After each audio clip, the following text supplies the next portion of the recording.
Chapter 597. Go meet God at the 100-yard steel. Hundreds of cultivators and demons looked towards Bai Sheng in shock. Bai Sheng's body burst forth with dazzling white light, his chi force like flames, his robes fluttering intensely, the light masking his features, making him appear quite divine and full of oppressiveness. Shen Zhen's cheeks fluttered with her hair, her eyes widened, looking at Bai Sheng in surprise. Although she had known before coming that Bai Sheng would transform into a celestial spirit god, actually witnessing this scene still surprised her. She could feel Bai Sheng's soul transforming. A power that made her Dao heart tremble surged forth, unstoppable. Such a powerful presence was truly worthy of a celestial god. Shen Zhen couldn't help but glance at Guan. She secretly wondered, just how powerful was Guan, who could have thrust such a formidable figure into reincarnation. Fellow Taoist Wu Dao was also surprised. He could tell that the celestial spirit god hadn't entered reincarnation willingly. Thinking back to 20,000 years ago, when the Great Thousand World underwent reconstruction, the celestial spirit god disappeared. Could it have been the Black Profound Emperor's doing? He looked towards Guan, filled with confusion. How exactly did this boy manage it? Bai Sheng, who was recovering his cultivation level, slowly floated upwards, attracting more and more beings to gaze at him. Figures appeared atop the buildings in all directions. Those were demon soldiers of the great Liang Demon Emperor, none with small cultivation levels, but upon seeing Bai Sheng, each showed a face full of fear. As Bai Sheng's aura grew stronger, powerful figures continuously appeared in the sky. On the steps above, Su Jin couldn't help but lift her veil, her makeup exquisite, as beautiful as an immortal in a painting, her eyebrows furrowed. For some reason, this momentum felt vaguely familiar to her. She tried to remember, but couldn't recall where and when she had felt such an aura before. "My beloved, don't panic, I will return momentarily," said the great Liang Demon Emperor in a low voice, though his face didn't appear as calm as he felt inside, because that mysterious aura was rising too quickly, so much so that he couldn't remain seated. Just after speaking, he vanished from the spot. Su Jin still looked towards the sky where the aura soared, her pupils suddenly widening. She seemed to think of something. Boom! A gust of fierce wind came howling, making Su Jin's dress flutter violently. Time seemed to freeze. She instinctively glanced over and saw a figure glowing with intense light standing next to her. In this figure's hand, held a demon. The great Liang Demon Emperor. The great Liang Demon Emperor was held by the throat by the glowing figure's right hand, lifted into the air, unable to break free, his face showing pain and anger. Su Jin's heart churned wildly, too late to think. The great Liang Demon Emperor had just flown out and was captured. Even after living more than 20,000 years, she was stunned at that moment. Outrageous! A roaring shout shook heaven and earth. A great power cultivator from the Zizai immortal realm appeared next to the great Liang Demon Emperor, wanting to rescue him. Accompanied by a deafening explosion, this great power cultivator was knocked back away, smashing through a palace and further buildings, disappearing into the distance. The glow on Su Jin's face faded. She gradually saw the true face of the person next to her, and she couldn't help but widen her eyes. This person was Bai Sheng. Bai Sheng looked no different from before, only his hair was disheveled and fluttering in the wind. His expression was so indifferent, his gaze towards the great Liang Demon Emperor, as if looking at a dead man. "You? How is this possible?" The great Liang Demon Emperor spoke with a trembling voice, his tone filled with shock. He naturally recognized Bai Sheng. When Su Jin had pleaded for Bai Sheng before, Bai Sheng seemed no different than an insect in his eyes. Had it only been so long? Search * the novel at website on Google to access chapters of novels early and in the highest quality. Bai Sheng had actually rendered him unable to resist. He even felt that if Bai Sheng exerted force, he would shatter. He had never felt such a terrifying sensation before. His heart was extremely fearful. Su Jin gazed at the indifferent Bai Sheng, murmuring to herself. At this moment, Bai Sheng was no longer Bai Sheng, but the celestial spirit god. The celestial spirit god glanced at her, furrowing his brow, the coldness in his eyes making Su Jin's heart ache deeply. More and more mighty figures appeared around. They were not aligned with the great Liang Demon Emperor, but were there for the heaven and earth ultimate treasure. Who might you be? The heaven and earth ultimate treasure has not yet appeared, so why are you fellow Taoists in such a rush to act? Who is this person? I have never seen him before. Such aura has already surpassed the 9 heavens of the immortal path, and it is still rising. I feel like he is not here for the heaven and earth ultimate treasure. It's like he has just awakened from reincarnation tribulation. As each powerful being took out their magical treasures, the entire demon city trembled non-stop, with stones even flying around, and dark clouds gradually gathering in the sky, darkening the demon city. The celestial spirit god ignored the discussions around him, slightly tilting his head and looking towards the distance with the corner of his eye. He had already spotted Guan and Wu Dao immortal. He knew he couldn't escape, still being under control. He didn't feel the urge to seek revenge on Guan. He was savoring the experiences of this lifetime. In fact, he was still by Sheng, feeling as though he had personally lived this life, just that his mindset had reverted to that of the celestial spirit god, a subtle feeling, yet not discordant at all. Su Jin mustered up her courage and asked again, "What exactly? I have already awakened the primordial will. What you faced before was me in the midst of reincarnation. He sacrificed himself hoping I would act to save you." The celestial spirit god cut off her words, saying indifferently with no emotional fluctuation in his voice. After listening, Su Jin's beautiful eyes widened, her mind thrown into disarray. The great Liang Demon Emperor felt even more terrified after hearing this, as he was well aware of the concept of reincarnation, sinking his heart into despair. With his enmity with Bai Sheng, he feared that the other party wouldn't let him go. The great Liang Demon Emperor closed his eyes, bracing himself for death.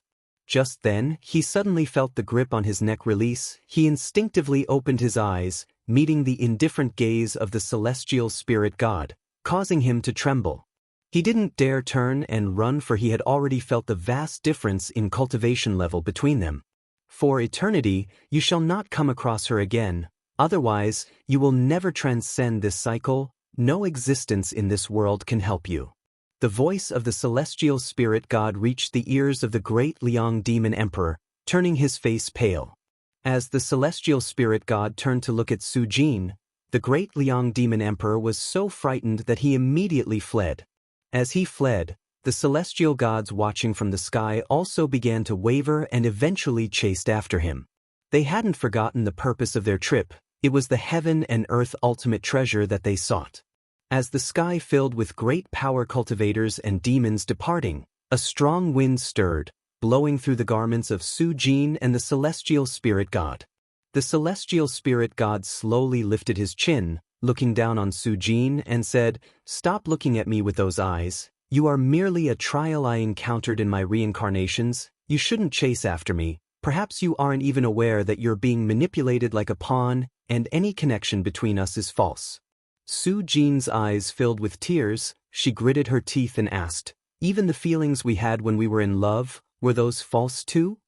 The celestial spirit god frowned. "In face of the great Tao, all emotions are false. Now scram."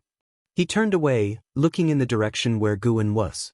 Su Jin wanted to say more, but the celestial spirit god slapped her abdomen with the back of his hand, sending her flying towards the horizon, quickly disappearing from sight. The entire demon city had descended into chaos. Countless demons took to the skies to see what exactly had happened. Many also fled in panic. Guan, Shenzhen, and Wu Dao immortals saw the figures around them swiftly dispersing. "Let's go, it's time to see the god," Guan said softly with a smile, then stepped towards the sky, Shenzhen and Wu Dao immortal following behind. Wu Dao immortal found himself unable to move, only capable of following Gu and flying towards the celestial spirit god. From a distance, as his gaze landed on the celestial spirit god, his face turned unnatural, his head involuntarily twitching.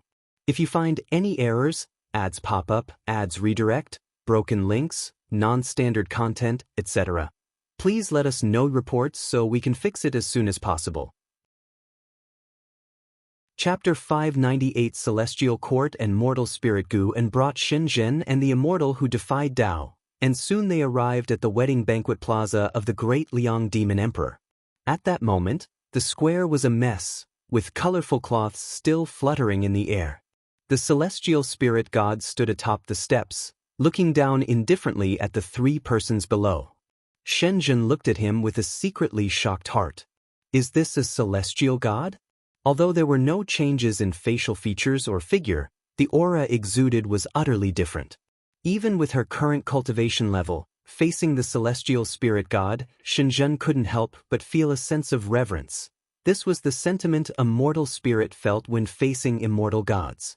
It was hard to imagine such beings would fall into the realm of reincarnation. Facing the gaze of the celestial spirit god, the immortal who defied Tao trembled even more violently, not daring to meet the gaze of the celestial spirit god. So it is. I have seen you before. I felt then that those guys were not their true selves. The voice of the celestial spirit god descended from above, lofty and filled with authority. Guwen looked at him and asked, "Have these experiences of reincarnation made you feel anything?" The celestial spirit god's expression remained unchanged as he said, "I know what you want to do, hoping I understand the experience of mortal spirits, to feel pity for them. Do you think I have never had such experiences?" Although Guwen had searched the memory of the celestial spirit god, everything about the celestial court was blank, so his understanding of the celestial spirit god was not complete. Before becoming a celestial god, we must all go through the ordeal of reincarnation. The celestial court doesn't make us pity mortal spirits. Instead, it makes us clearly understand the difference between immortals and mortals. You help those mortal spirits, and they will indeed appreciate you.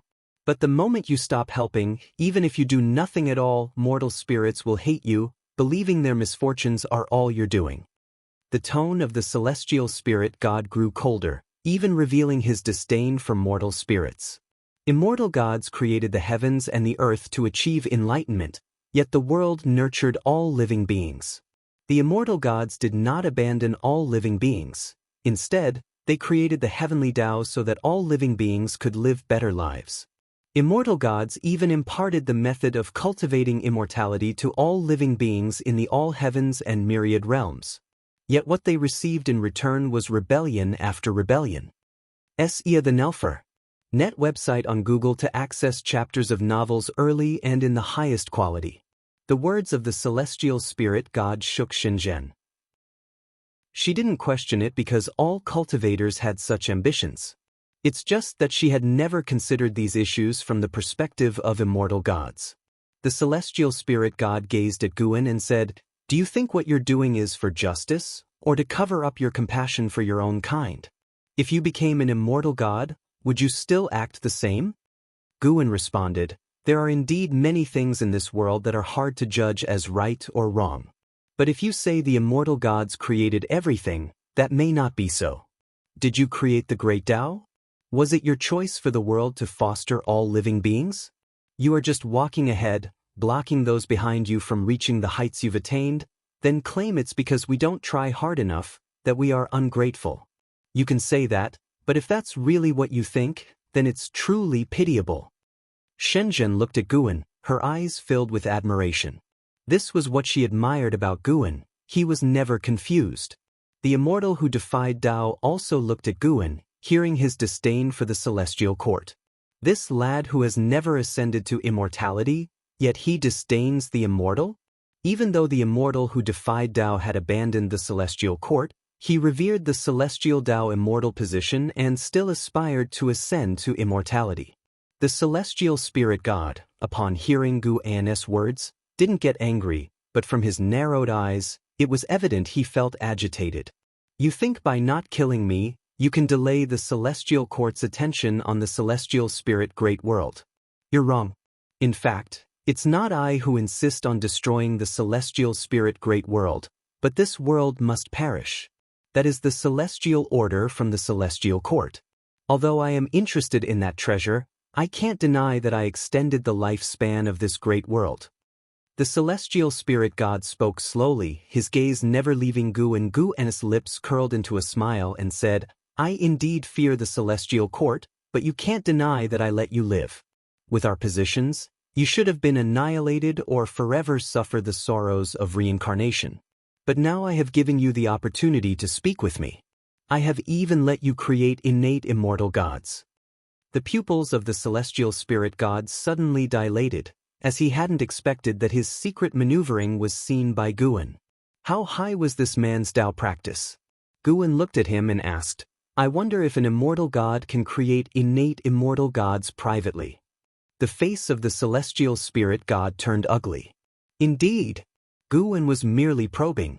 He had previously wondered, if the celestial spirit god could give birth to innate immortal gods, why hadn't he created an army of immortal gods? Clearly, the celestial court didn't allow such behavior. To become an immortal god of the celestial court, while one could achieve longevity and immortality, one would also lose a lot, especially freedom. You turned your children into immortal gods, probably not to take revenge on me but to evade the reckoning of the celestial court. Guan continued, and the immortal who defied Tao beside him opened his mouth, intending to remind Guan, but seeing him so confident, he could only hold back his palpitations. In fact, the entire demon city was already enveloped by Guan's Tao intent. There was no fear of leaking anything.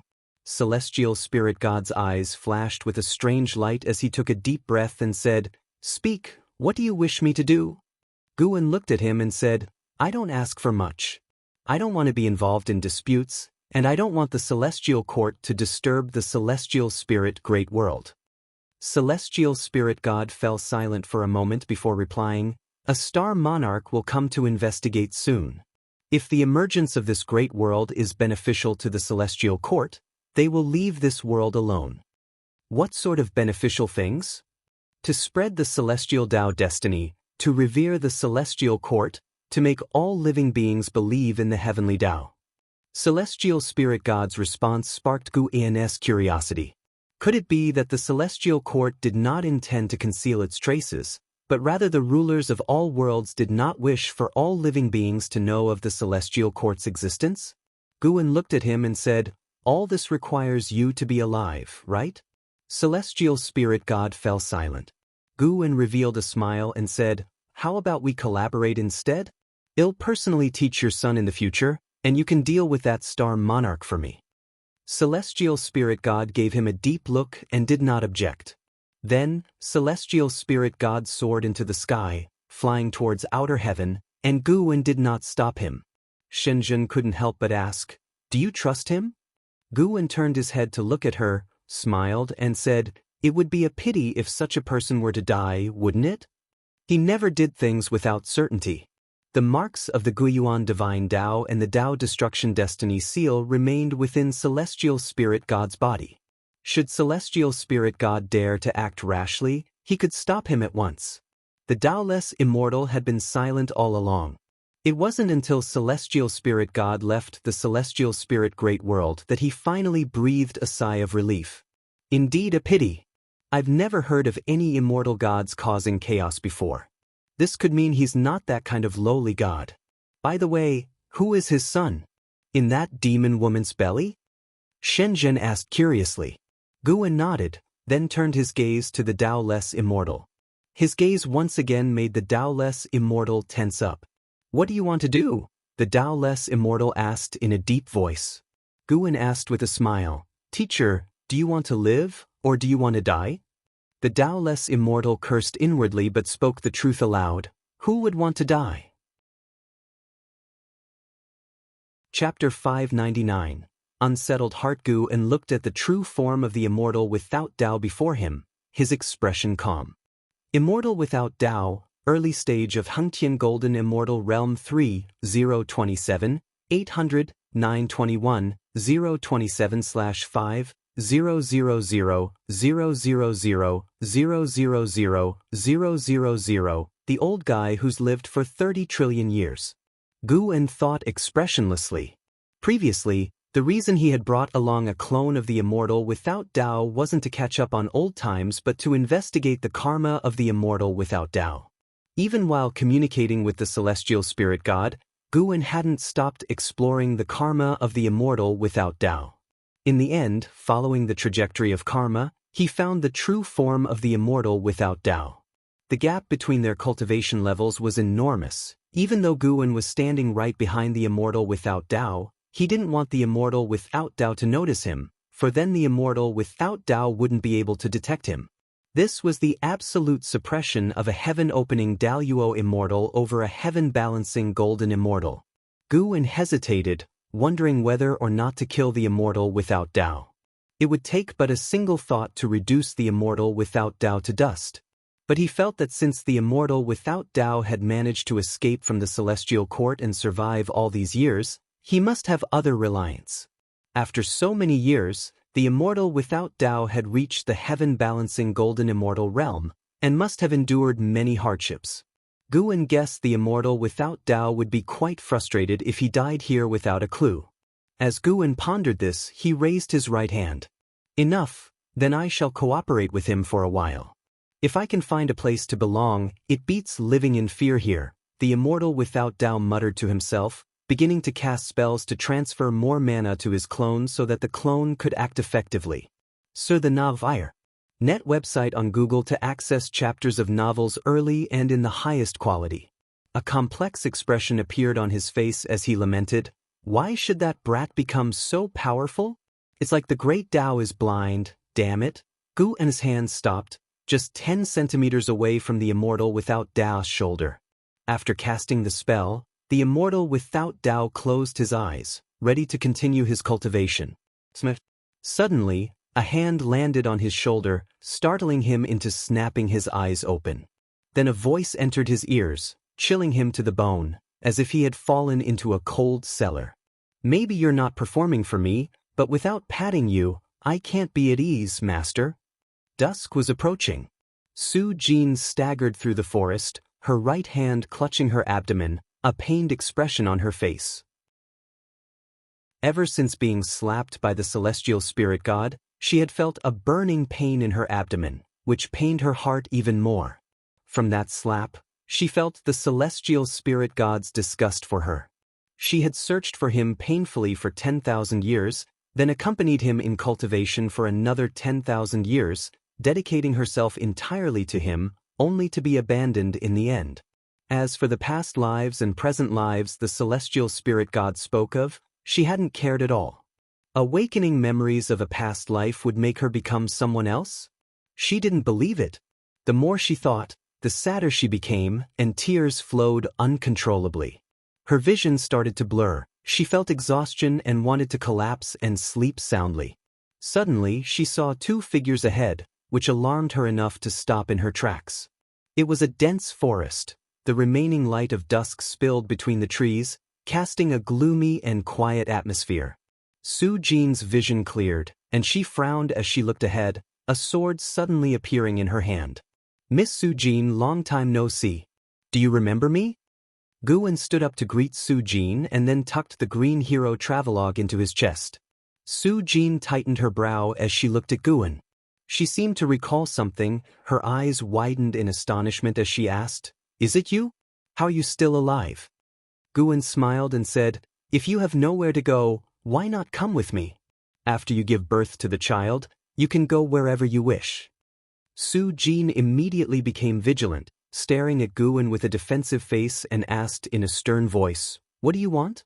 Guan's expression changed, causing Su Jin to become momentarily lost in thought. Shenzhen turned her head to look at Guan, filled with curiosity. What divine skill was this? Guan stretched lazily and said, "It's time to go back." Shenzhen nodded. She too wanted to sit down quietly and comprehend the celestial Tao immortal gods. Seasons changed, and a year quickly passed by. In the courtyard, Guan opened his eyes, and with a thought, an Exan appeared out of nowhere by his side. "Master, what is it?" An Exan asked curiously. Guan stood up and said, "Go and bring that child in, according to my previous instructions." And Zin's interest was piqued, and she disappeared on the spot. Shenzhen, who was sitting in front of the artifact refining cauldron, turned towards Guan and asked curiously, "Are you really going to adopt that child?" Guan replied, "That child is extraordinary. Having him follow Su Jin will only bring her misfortune, and besides, she should start her life anew." Innate immortal gods, Tiskes K, I feel like he's going to stir up a frenzy of competition within the dojo, Shinjin teased. The qualifications of an innate immortal god must be beyond her imagination, and with Guwen's guidance, his cultivation speed must be astonishing. Guwen did not argue. He indeed planned to cultivate the child of the celestial spirit god properly. Do you have some scheme with him that even I don't know about? Guwen looked at the artifact refining cauldron, contemplating silently in his mind. An hour later, an Exian returned, holding a baby in her arms. Everyone in the dojo had gathered in Guwen's courtyard, as they had heard that Guwen was going to take on a disciple. Everyone was curious, what kind of child could catch Guwen's attention? Seeing an Exian return, the crowd immediately surrounded her. This child is so small. How has he already achieved foundation establishment? Nonsense, the child must be a genius, able to perform chi absorption cultivation with each breath, otherwise how could he catch the master's eye? He's so cute, let me hold him. In 20 years, he'll surely be a conceited fellow, and then you won't find him so cute. An Exian did not pass the baby to the others. After a brief chat with everyone, she approached Guwen and handed the swaddled infant to him. Guwen held the sleeping infant with a smile appearing on his face. Such a good boy. Guwen began to gently stroke the baby's cheeks, murmuring softly to himself. An Exian prompted, Master, give him a name, why don't you? Miss Su-jin said it's up to you. She had taken a liking to the baby as soon as she saw him, so she was also looking forward to the changes he would bring to the dojo in the future. Guwen pondered and said, This child is fatherless and can be said to be born of heaven. Let us give him the surname Tian, and name him Hao. He shall be called Tian Hao from now on. Tian Hao. The crowd began to mull over the name, not thinking that Guwen would choose it carelessly. An Exian was stunned, muttering to herself, How? She held an expectation in her heart and looked forward to how Guwen would respond, but unfortunately, Guwen did not meet her gaze. Guwen lifted little Tian Hao above his head, looked up at Tian Hao, and smiled. From now on, you are my disciple. At the same time, in outer heaven, deep in the cosmos, below the world gate, the celestial spirit god who was shimmering with a strong light suddenly opened his eyes, flipped over his right palm, and two characters appeared in his palm. Tianhao. I see, no wonder I could not find it. This twist of fate is truly remarkable. Celestial spirit immortal venerable, I have lost to you. If you find any errors, ads pop up, ads redirect, broken links, non-standard content, etc., please let us know reports so we can fix it as soon as possible. Chapter 600 Tian Hao Immortal Cultivation. The dojo had gained a new little junior brother, and for the disciples who had been diligently cultivating for years, this was an extraordinary event. Everyone went to visit Tian Hao and took turns playing with him. The one who spent the most time with Tian Hao was the ghost mother of Ephemera. Originally, she just wanted to help Guwen share the burden of taking care of Tian Hao, but as she watched this little one grow up, her heart began to stir.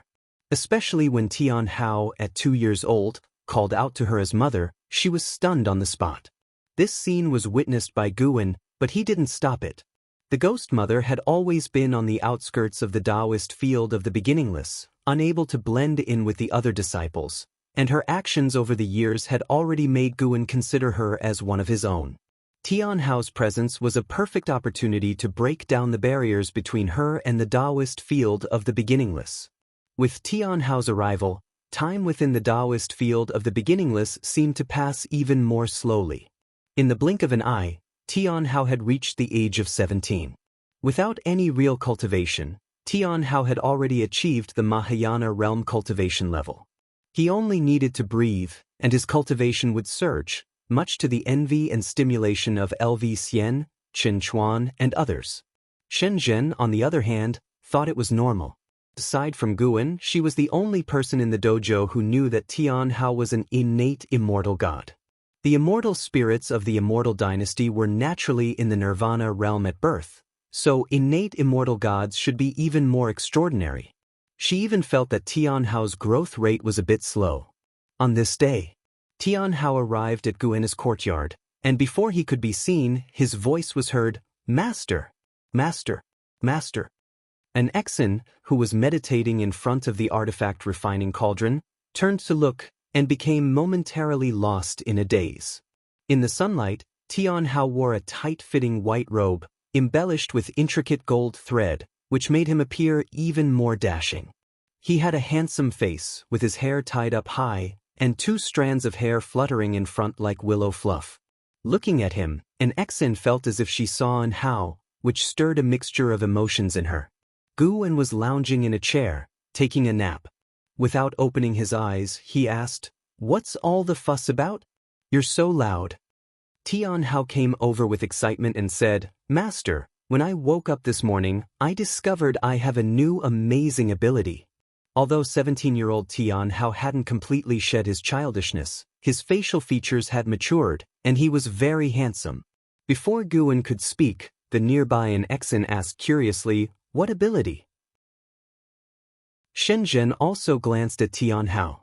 She was the person in the dojo who interacted with Tian Hao the least. As she seldom spoke to him, Tian Hao was a bit afraid of her from a young age, feeling she was not someone to be trifled with. Tian Hao turned around, raised his right hand, and as he focused on his palm, something gathered there under the watchful eyes of an Xian and Shenzhen. Strands of golden flames swiftly wrapped around each other, forming a fireball, and within this fireball emitted a light. At first glance, it seemed like a tiny sun. An Xian and Shenzhen's expressions changed, because they could feel that the flames Tian Hao had summoned were not ordinary. "This fire never extinguishes. I've tried it. If I release it, it can float in the air and keep burning," Tian Hao said with a proud smile. Although he hadn't formally started immortal cultivation, he was already aware of its existence. As for immortal cultivation, he didn't see it as all that important, because he was getting stronger every moment. Tian Hao looked toward Guwen, wanting to see his master's reaction, only to find that the master was still lying on the chair with his eyes closed. "Master!" Tian Hao shouted loudly, startling the birds in the forest into flight. Guwen dug in his ears, rolled over, and stood up. He looked helplessly at Tian Hao, who then raised his hand as if offering a treasure, showing the small sun to his master. "Is that it?" Guwen looked disdainful, his tone filled with contempt. Just as Tian Hao was about to retort, Guwen raised his hand, his palm facing the celestial vault. In almost an instant, the entire world plunged into crimson, and the temperature between heaven and earth soared. Tian Hao subconsciously looked up, then his mouth fell open, his face showing an expression of disbelief. An Xian and Shenzhen looked up to see a colossal sun occupying the entire celestial vault, with no edges visible in any direction. Impressive, awe-inspiring. It was the first time Tian Hao had witnessed such a spectacular sight. He had lived for 17 years, all within the Taoist field of the beginningless, where no disciples had engaged in combat, so this was truly his first real encounter with the power of the immortal Tao. He shuffled his feet, turned around, and looked in all directions, gradually becoming excited, his body starting to tremble. The corners of Guwen's mouth lifted, and with a squeeze of his right hand, the blazing sun in the sky suddenly vanished as if it had never been there, but the warmth still felt around him told Tian Hao that what he had just seen was no illusion. Tian Hao turned to look at Guwen, suddenly exhilarated, and ran to kneel beside him, grasping Guwen's arm, excitedly saying, "Master, teach me. I want to cultivate as an immortal." Having grown up, he naturally understood the difference between a master and a father. Since his master had taken him as a disciple, he would certainly teach him to cultivate. Go to the Qiankuan sect for immortal cultivation. Guwen raised his hand to touch Tian Hao's head, speaking with a soft smile. The Qiankuan sect? Tian Hao showed a look of confusion. Guwen looked toward an Exin. Coming back to her senses, she asked, "Now?" As soon as he asks, we should send him. It's just right to let her meet him and dispel the regrets in her heart," said Guwen, then vanished into thin air. Tian Hao stood there, stunned, then got up and looked toward an Exin. An Exin calmed her emotions, her face returning to its usual dignity, and she walked toward the courtyard gate. Tian Hao looked at Shenzhen, intending to greet him, but seeing Shenzhen's indifferent gaze, he quickly turned his head away and then quickened his pace to catch up with an Exin. Universe, World Gate.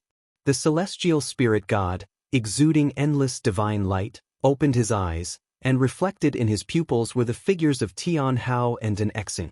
He's finally come out. What exactly do you want to do? The celestial spirit god murmured to himself. Ever since Tian Hao was taken away by an Xin, he had been unable to peek into Tian Hao's specific circumstances, and it didn't take much to guess that it had to do with Guan. He had originally thought that Guan would hide Tian Hao away, but he didn't expect Guan to let Tian Hao out. Watching the way Tian Hao questioned an Xin, a sense of feeling emerged in his heart that he couldn't quite define or articulate. In truth, he didn't really care about Tian Hao. The reason he helped Tian Hao become an innate immortal god was to give Su Jin a chance at life. Now it seemed that Guan wouldn't harm Su Jin, but his creation of an innate immortal god might instead sow the seeds of some disaster.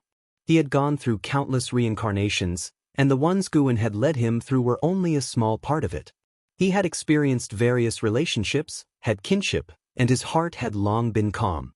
He looked down on Tian Hao coldly, with not a trace of pity in his heart. He just wanted to see what heights his created innate immortal gods would achieve. Silence reigned in the universe, and he just stared motionlessly at Tian Hao. Time passed, the length unknown. The celestial spirit god seemed to sense something, and he raised his left hand, from which a golden token flew out, and a voice from within said, "Celestial spirit god, I didn't expect you to slack off either. I will be arriving soon. Get ready, at least don't let me see any trouble." So the novel, If Ire. NT website on Google to access chapters of novels early and in the highest quality. If you find any errors, ads pop up, ads redirect, broken links, non-standard content, etc., please let us know reports so we can fix it as soon as possible. Chapter 601. A great opportunity. In the early morning, a dense fog enveloped the land, and mountain peaks emerged like the tips of swords, resembling an ethereal immortal realm of the human world. Atop one of the mountains, there lay a courtyard filled with flora, and a slender-limbed white dog sprawled on the ground, deep in slumber.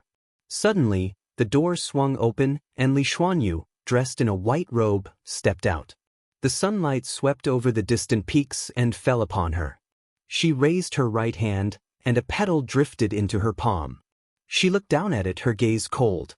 A female disciple soared on her flying sword across the sea of clouds, swiftly entering the courtyard. Before she even touched the ground, her flying sword swiftly shrank and flew into her sleeve. After landing, she took 2 steps forward and smiled. "Master, a talent of unprecedented caliber has recently emerged from Qiankuan sect.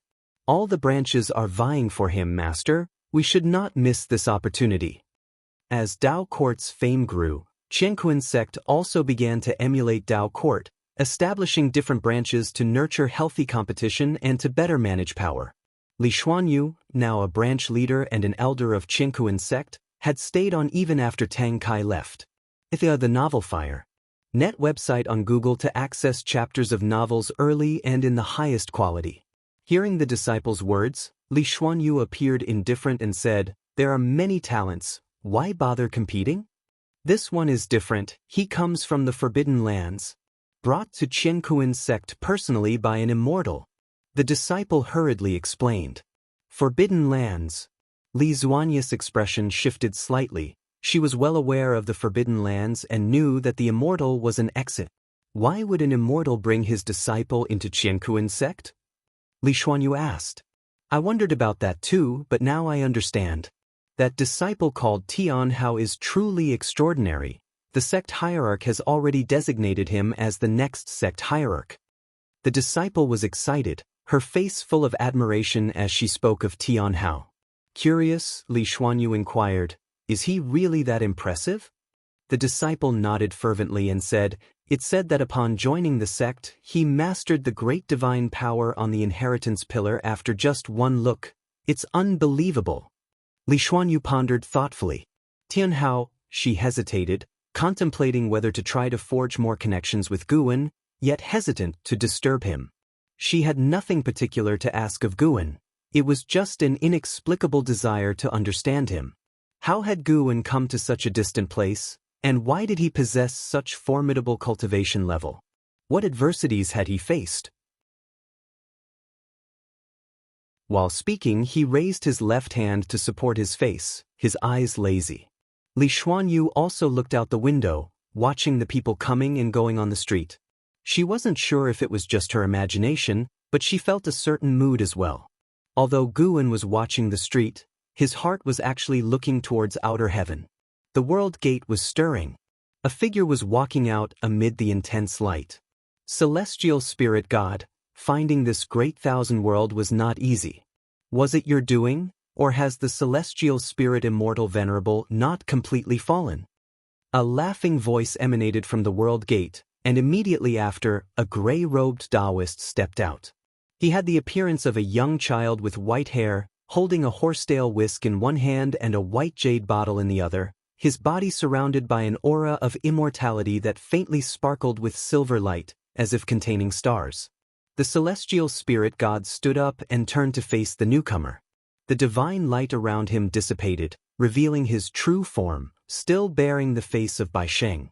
Greetings, deity of the moon. Though the Celestial Spirit God's tone was cold, he still bowed to the deity of the moon. The deity of the moon smiled.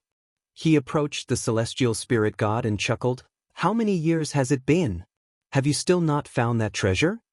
The Celestial Spirit God replied, "What treasure? I'm not aware. The reason I haven't destroyed this world is because I see a destiny here that is favorable for the Celestial Court." The deity of the moon glanced into the depths of the universe, saying, "The Celestial Tao destiny is indeed rising, and the name of the Celestial Court is spreading. However, I know what you truly desire." The Celestial Spirit God's face remained unchanged, quietly staring at the deity of the moon. After a while, the deity of the moon withdrew his gaze. He looked at the deity of the moon and said, "With your talent, your cultivation level shouldn't be this low. When will you ascend?" The Celestial Spirit God answered, "The heavenly Tao will decide. I only need to stay at my immortal position and wait quietly for the heavenly Tao." If you don't bow your head, how can he allow the heavenly Tao to fall upon you?" the deity of the moon taunted. The Celestial Spirit God fell silent once more. The deity of the moon's expression turned cold as he said, "Do something for me, and I will help conceal your crimes, allowing you and this great thousand world to continue to exist. If you find any errors, ads pop up, ads redirect, broken links, non-standard content, etc., please let us know reports so we can fix it as soon as possible." Chapter 602, 1000-year-old wandering immortal, 100-year-old ascending immortal. Facing the gaze of the deity of the moon, the Celestial Spirit God was silent for a while before he spoke. "What is it?" The deity of the moon raised the white jade bottle in his hand, from which radiance escaped, rapidly spreading to form an invisible barrier. He stared back at the Celestial Spirit God and slowly uttered 4 words, "Spreading influence, sealing fate." The Celestial Spirit God frowned, a trace of a strange color flashing in his eyes. "You can think it over. I'll take a trip to the great world. It's rare for me to come here, so I might as well have a good travel around." With those words, the deity of the moon turned and left. The Celestial Spirit God didn't stop him. He stood there, watching as the deity of the moon departed. Far away in the Chengkuan sect, Guan heard their conversation. The methods of the deity of the moon could not stop Guan from spying. This deity of the moon possessed a mid-stage Taichin golden immortal realm cultivation level, and the celestial Tao destiny about him was extremely dense. Because of his words, Guan became even more interested in the Celestial Spirit God. The Celestial Spirit God seemed to have a stronger background than he had anticipated. Regarding the arrival of the deity of the moon in the Celestial Spirit Great World, Guan was not worried that Tian Hao would be discovered. He had already sealed Tian Hao's destiny pattern, leaving only his talent and comprehension. If his destiny pattern were released, Tian Hao's power would reach an incredibly exaggerated level. It would be impossible to meet an opponent within the same realm, as the whole heaven and earth would aid Tian Hao. Not only was Tian Hao an innate immortal god, but also the child of heaven and earth. No one in the Celestial Spirit Great World could kill him, and even leaving this great world, he could still borrow the celestial Tao destiny. Such was his destiny pattern, born to reign above all beings. Even with his destiny pattern sealed and without the aid of heaven, earth, and the celestial Tao, Tian Hao remained the being with the strongest talent and comprehension in the entire heaven and earth.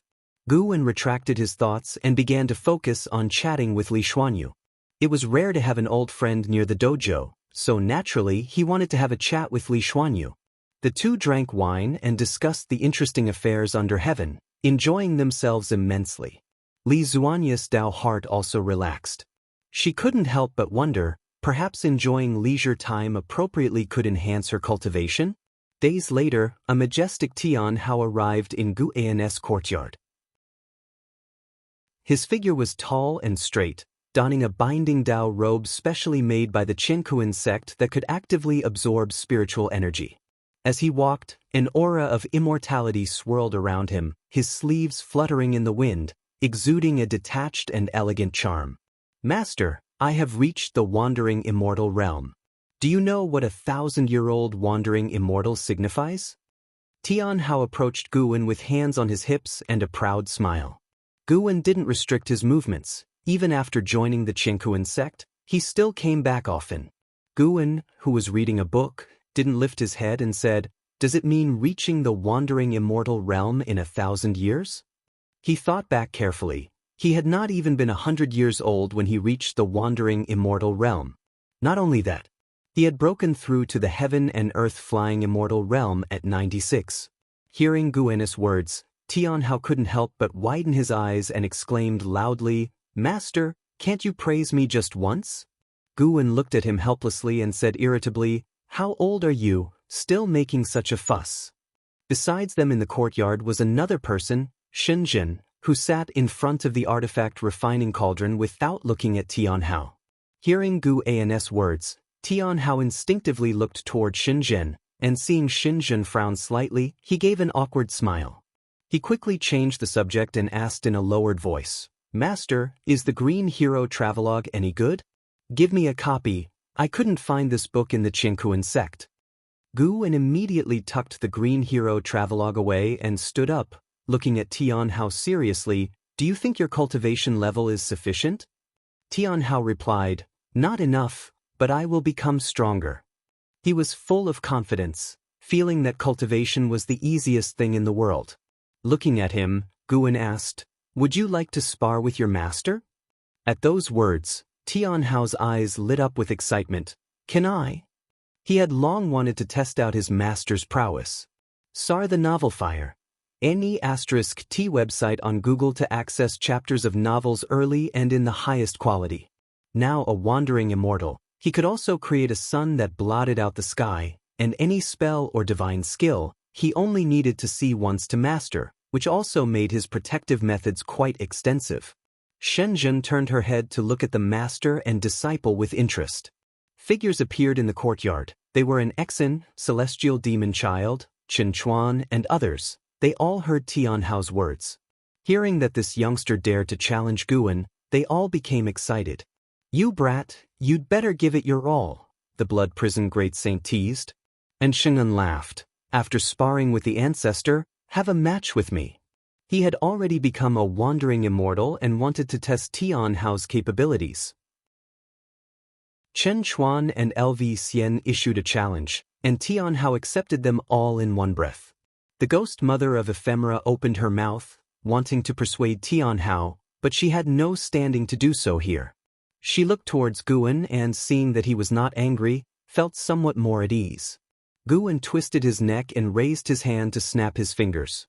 In an instant, the surrounding environment dramatically changed, and everyone found themselves on a gloomy wasteland, under a cosmic starry sky, with an exceptionally broad view. Tian Hao was stunned by Gu Wen's move and dazedly looked all around. The others were equally shocked by the scene before them. It's not an illusion. It's real. There's still spiritual energy here, although it's thinner than inside the dojo. What divine skills are these?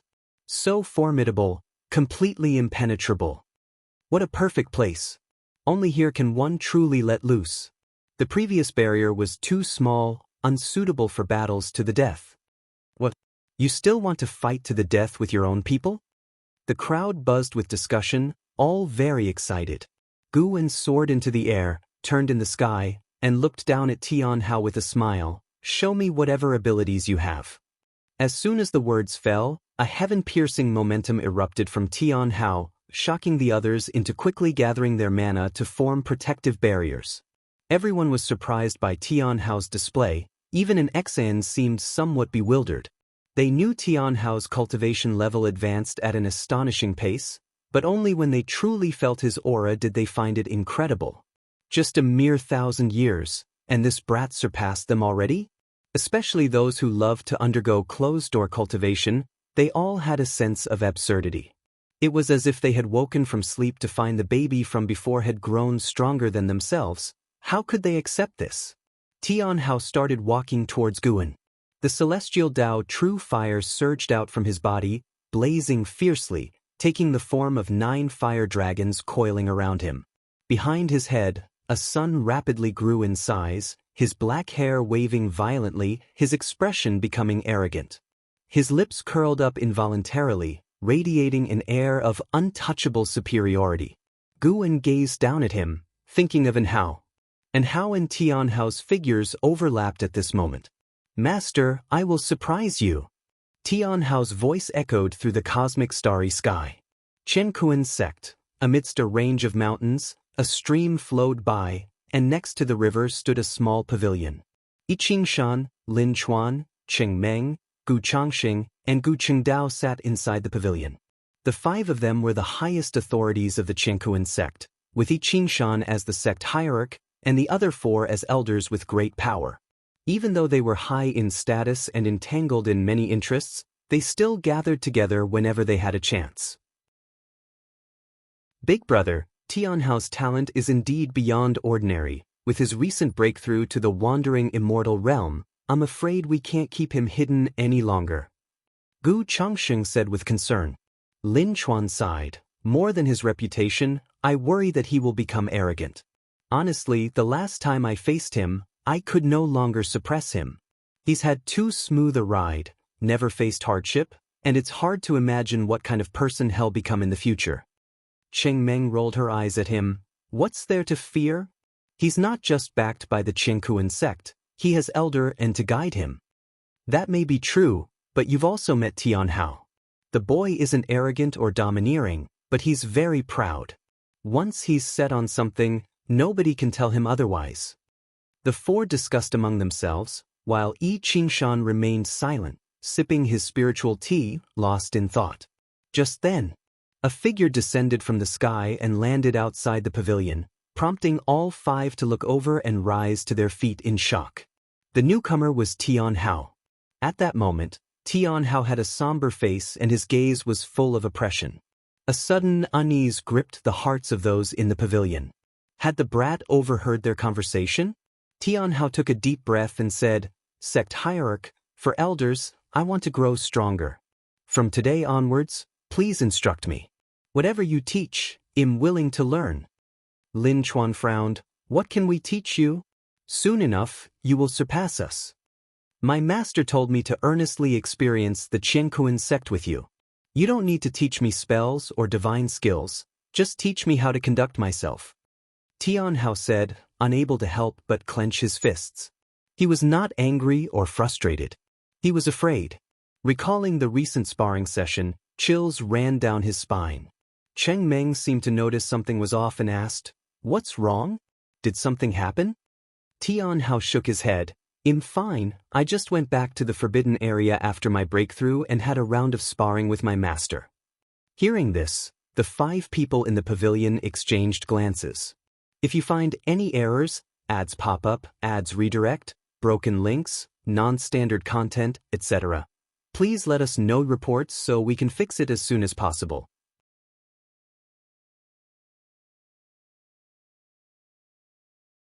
As more and more beings became aware of these myths, the celestial Tao destiny within the world began to rise noticeably, and the celestial Tao light layer above the celestial spirit great world grew increasingly bright. This also made Guwen realize something. Despite the difference between immortals and mortals, The celestial court did want all beings to be aware of their existence. In the currently circulating myths of the celestial court, the most formidable was the profound star immortal monarch. He was omnipotent, creating heavens and earth, could hear the hearts of all living beings, and could save them from their suffering. The profound star immortal monarch was the master of the deity of the moon, who was zealously crafting the immortal monarch's image. Groom had an impression of this immortal god. Before the reconstruction of the world, this god's followers roamed the human world, widely spreading his name. This resulted in many ancient texts written by old believers, allowing descendants to learn of history and further believe in these myths. It is worth mentioning that many imperial dynasties in the human world have faith in the profound star immortal monarch and have even established a destiny connection with it. For example, Li Xiandao of the Tai Tsang dynasty was the earliest person to receive the power of the profound star immortal monarch, which occurred in the previous era.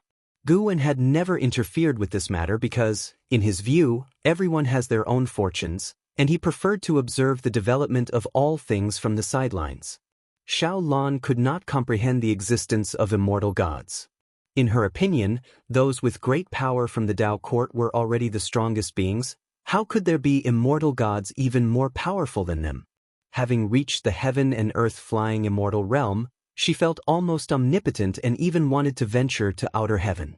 It was hard for her to imagine just how powerful the mythical immortal gods, if they truly existed, would be.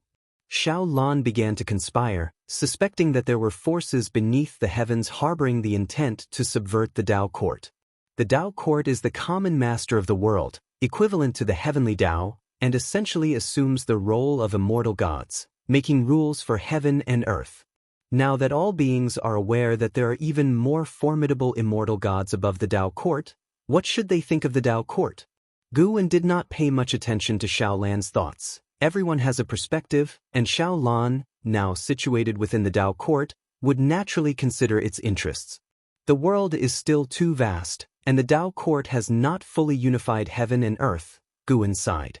Xiao Lan picked up the liquor bottle and, while pouring Groom a drink, asked, "Why is it always me talking? Brother Groom, don't you have any questions, or is there something you desire? I can help you obtain it now."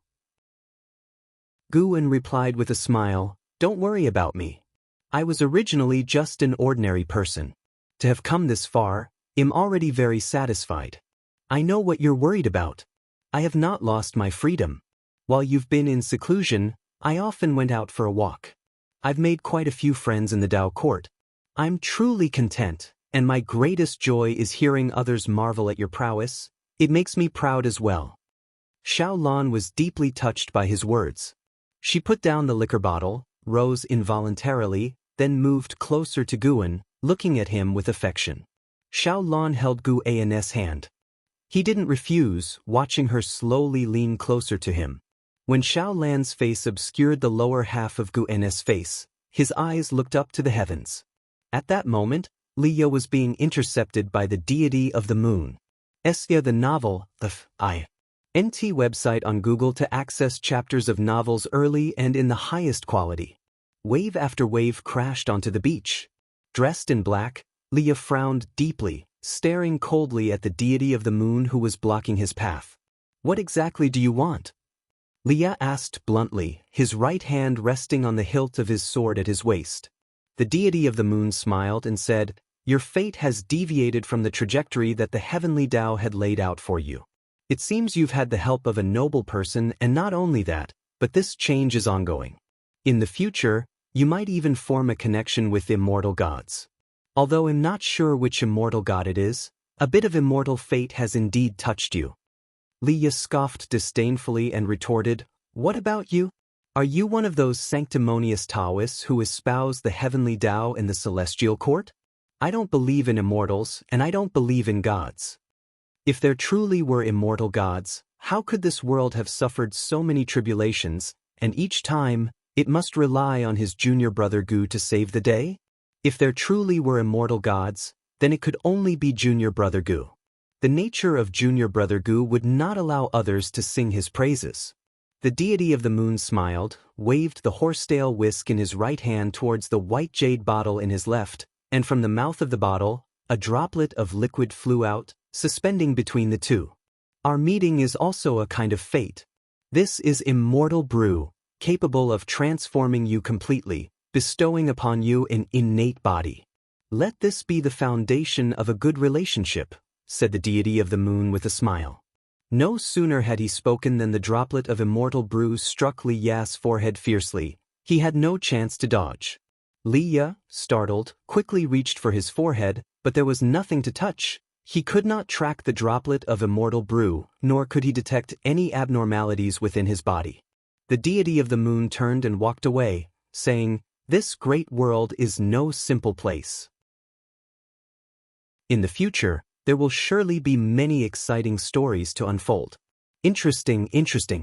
If you find any errors, ads pop up, ads redirect, broken links, non-standard content, etc., please let us know reports so we can fix it as soon as possible."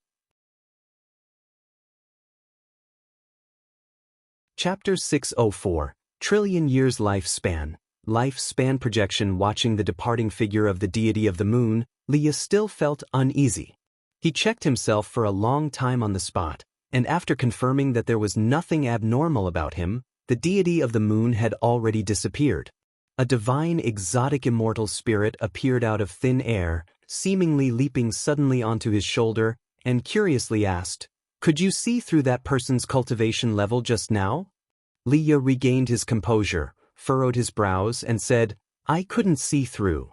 If he was really helping you just now, then boy, your Fuan is outrageously strong to encounter such great opportunities even on the road," the divine exotic immortal spirit remarked. After hearing the words of the deity of the moon, it had actually believed them. Indeed, there was a powerful backer behind Leah, just hidden in the shadows, not always watching over Leah. Yet, Leah kept encountering various opportunities, which compelled it to ponder Leah's destiny pattern. Could it be that Leah's destiny pattern has become very strong now? Leah, on the other hand, was thinking about the identity of the deity of the moon. Over the years, he had increasingly felt the changes in the great heaven and earth, with more and more outstanding figures and great powers emerging, making him feel like a mere mortal, very insecure. Leah took a deep breath, leaped up, and flew towards the sea. The sea wind howled, and the divine exotic immortal spirit stood on his shoulder, pulling at his earlobe, and asked, "Leah, are you really going to the Tao Court? I heard that the Tao Court is created by top cultivators from different great worlds. If you cause trouble there, it will be very troublesome." "What do you mean? Am I the kind of person who loves to cause trouble?" "How so? Don't you know yourself? I never act recklessly, it's just that those people are too oppressive." Yes, you're always right. You can't stand others being bullied, but who reaches out to help you when you suffer? Isn't today's opportunity a repayment? Do good deeds without asking about the future. Leah hummed, not wanting to continue this conversation. Changing the subject, he asked, "Do you think Tian Hao is really that powerful? Born in an unknown small sect, yet he has become famous throughout the world. A 1,000-year-old wandering immortal, that's too fake. The person is now not a wandering immortal but a carefree primordial immortal," joked the divine exotic immortal spirit. "If and Hao were still here, would he allow this Tian Hao to be so prestigious?" Leah lamented. He considered En Hao as his greatest rival in life. Unfortunately, En Hao was no longer in this world, and every time he thought of this, his heart ached and he felt regret. The divine exotic immortal spirit fell into contemplation. And Hao, Tian Hao, both named Hao, could it be such a coincidence? On the other side, seeing that Leah was unharmed, Guan then wrapped his arms around Xiao Lan's waist, starting to respond to her affection. After a while, Guan suddenly pushed Xiao Lan away, embarrassedly saying, "Under the broad daylight, isn't it inappropriate?" Xiao Lan hooked his neck, her eyes flirty, and she licked her lips, softly saying, "Brother Gu, don't be afraid, this is my grotto heaven, just you and me. With the sunlight, I can clearly see everything I enjoy." With that, she kissed Guan again. Guan's tightly clenched hands involuntarily opened. So be it. After seeing Leah, the deity of the moon left the celestial spirit great world, flew to the world gate, briefly chatted with a celestial spirit, then entered the world gate. Guan witnessed the whole process, feeling that the threat from the celestial court was temporarily over, and there would be a long period of peace. Indeed, it was so. Human affairs were like tides, but these tides could not shake Guan. His time naturally passed even faster. In the blink of an eye, more than 6,000 years had passed. On this day, as Guan was picking medicinal herbs in the Taoist field of the beginningless, his hand paused as 3 prompts appeared before him. You have successfully harvested dandelion grass, Tier 4, adding 30 years to your lifespan. Your lifespan has surpassed 1 trillion years for the first time, activating the lifespan projection feature. Lifespan projection. You can expend lifespan to project into the Great Tao worlds, materializing 3,000 projected selves to pursue different Great Taos. Before projecting, you can only choose one Great Tao to chase. The projected selves cannot be deduced, and you cannot retain their memories, but you can gain their insights into the Great Tao. This feature, it somewhat resembled the lifespan reincarnation, yet it was different. CTH Nefire.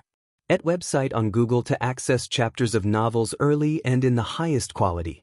Lifespan reincarnation felt as if Guan was experiencing it himself, and its outcomes were unknown, whereas lifespan projection seemed more like a method of reincarnation to comprehend the Great Tao.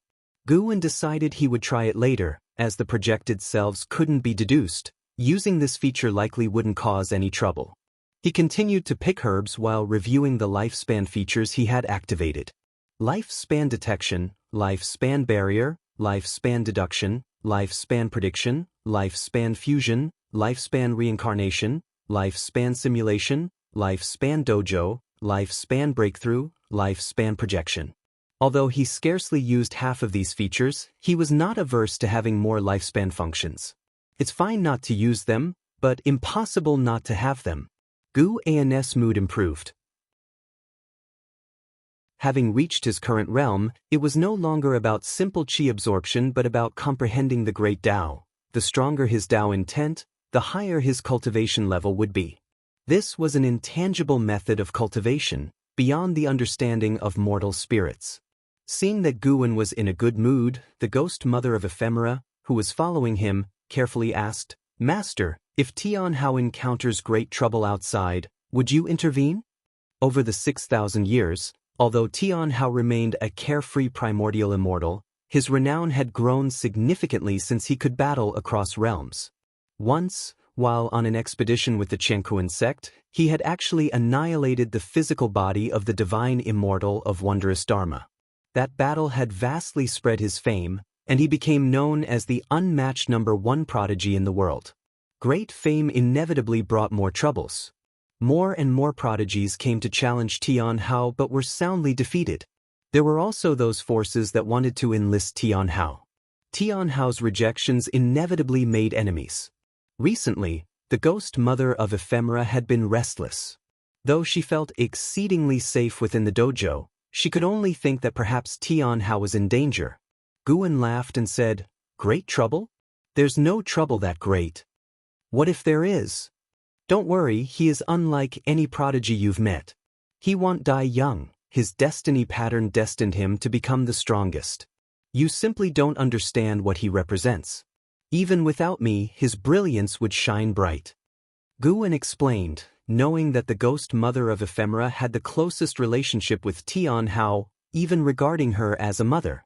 He didn't mind revealing some karma to her.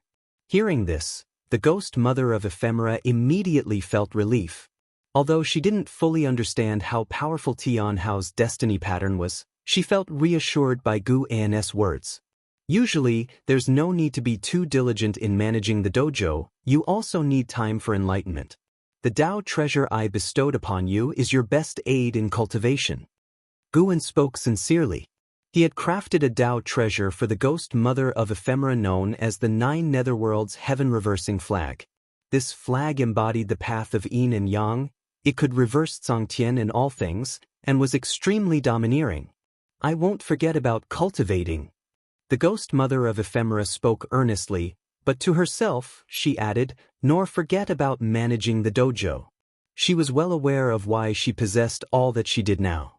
She could not relax, could not abandon the path she had taken, and must strive even harder. If you find any errors, ads pop up, ads redirect, broken links, non-standard content, etc., please let us know reports so we can fix it as soon as possible. Chapter 605. Wrapping up the projection after harvesting the ripe medicinal herbs, Guin left alone, while the ghost mother of ephemera started to sow as usual. Guin did not return to his own yard, he just picked a random direction to walk. As he walked, he fiddled with the fate pen. He seemed to be enjoying the scenery along the way, but he was actually watching Zhang Buku, who was far away in the Tai's great world. Zhang Buku had taken root in the Tai's great world and had even established a demon race force. Su Yu, a reincarnation from the celestial court, assisted him by teaching him the Qi fortune method, which made his demon race force stronger and made cultivation easier and more fortunate for those under his command. Seeing Zhang Buku's accomplishments now, Guin was very pleased. At least Zhang Buku did not have to wander everywhere, he had found his own life goal. What would senior brother Zhang's feelings be like if he were still alive and saw his son commanding the winds and clouds? With this thought, Guin felt even better. The advantage of staying in the human world is that there are always different things happening, something even the immortal gods may not experience. Even if many things seem similar, they always present differently when experienced by different people. After an hour, Guin arrived at a waterfall and sat on the rocks by the river. Then he began to perform lifespan projection. Please choose the great Tao you want to pursue. Path of cause and effect. This was the great Tao Guin was most skilled in. Consumption of 100 billion years of lifespan, do you wish to continue? What the hell? 1 trillion years of lifespan.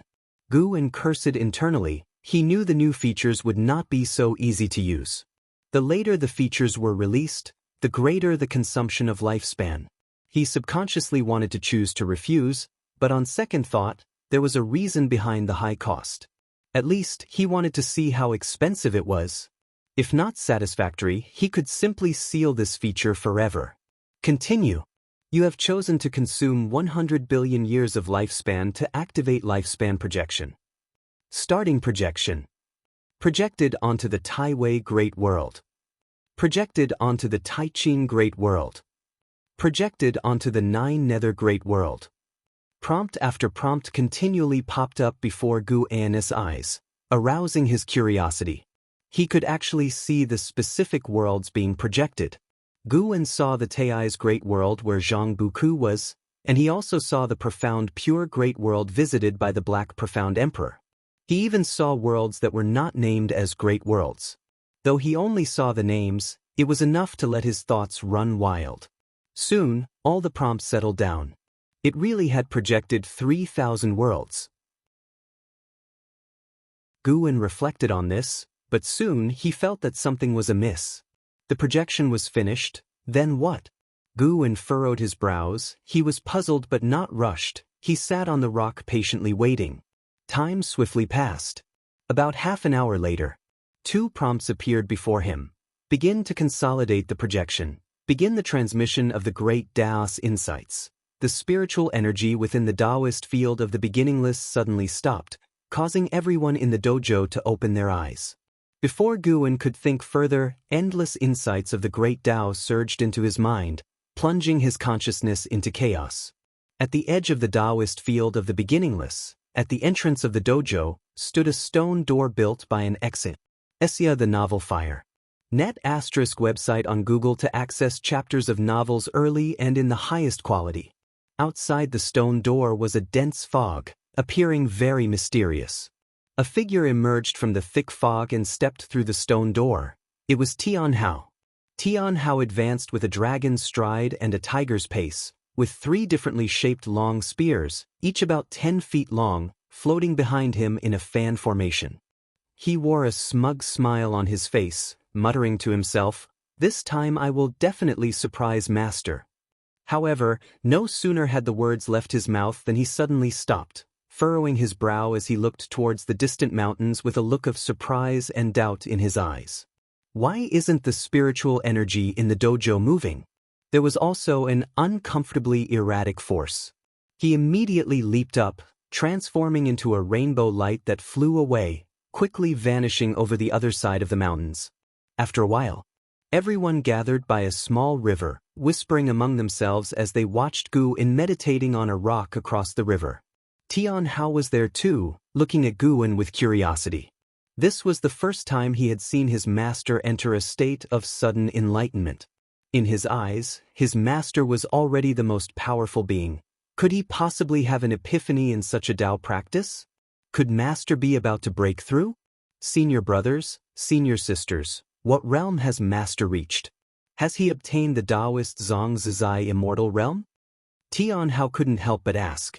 Taoist Zhang Zizai immortal was a realm he had heard about in the last few decades, belonging to a great cultivator from the Tao court, capable of moving mountains and overturning seas. No one answered him because the others did not know Gu-en's realm either. Blood Prison Great Saint scoffed. Brat, you only need to know that master is stronger than anyone you've ever met. Even those who created this world are far inferior to master. Tian Hao, stirred by these words, inquired further, have you ever seen master engage in a fight? Not just sparring. He was the top disciple of the Chengkuan sect, a leader of the younger generation, often going out on missions and establishing great merits for the Chengkuan sect. He had been through many life and death battles, and he was infatuated with that feeling. Fierce opponents indeed made for stronger challengers than those in sparring combat. LV Xian laughed and said, I have, but no one could withstand even one move from your master. Ghost Mother of Ephemera added, no matter how powerful, facing your master means meeting their end by a single sword strike. LV Xian grew enthusiastic and continued, it's time for you lad to know about some of your master's past deeds. He began narrating stories from the Supreme Sect, and an Xin and Shenzhen, who usually didn't chat with Tian Hao, occasionally chimed in, along with the Blood Prison Great Saint, thus unveiling the past of Gu-in. Even Jiang Shi and Sheng Tian, Celestial Demon Child, Celestial Cyan, Tian Bai, Qin Chuan, and Ghost Mother of Ephemera learned about events they hadn't heard of before. From helping small sects establish the righteous Tao, to saving continents, oceans, and even the world, all could feel Gu-in's heart turning towards profound goodness. After saving all living beings, Gu-in had chosen to leave the Supreme Sect, live in seclusion here, and had supported the Chengkuan sect, which only increased their admiration. The Chengkuan sect remains an orthodox Taoist sect to this day. Though occasionally committing wrongful acts, most disciples still act by the code of chivalry, and even the Tao court wouldn't easily declare war on an orthodox Taoist sect like the Chengkuan sect. Tian Hao listened intently, his mindset gradually changing. Although Gu-in had not taught him much directly since he was young, he had always admired his master, who had fostered him. In his youth, every act and word of Gu-in had inspired him. He wanted to become like Gu-in. Perhaps I should not seek to become stronger just for the sake of being strong. Tian Hao watched Gu-in, who was still meditating across the river, and reflected silently. The others were still marveling at past events, which now seemed very distant, giving them an unreal feeling. Suddenly, Gu-in opened his eyes, and the entire Taoist field of the beginningless returned to normal. Spiritual energy flowed again, and the path of cause and effect no longer ran wild. The first thing he saw upon opening his eyes was Tian Hao across the river. Master and disciple locked eyes, Tian Hao's gaze intense. When he saw his master's eyes open, his heart skipped a beat in fear. Gu-in narrowed his eyes, and with just one look, he saw the entirety of Tian Hao's trillion-year lifespan.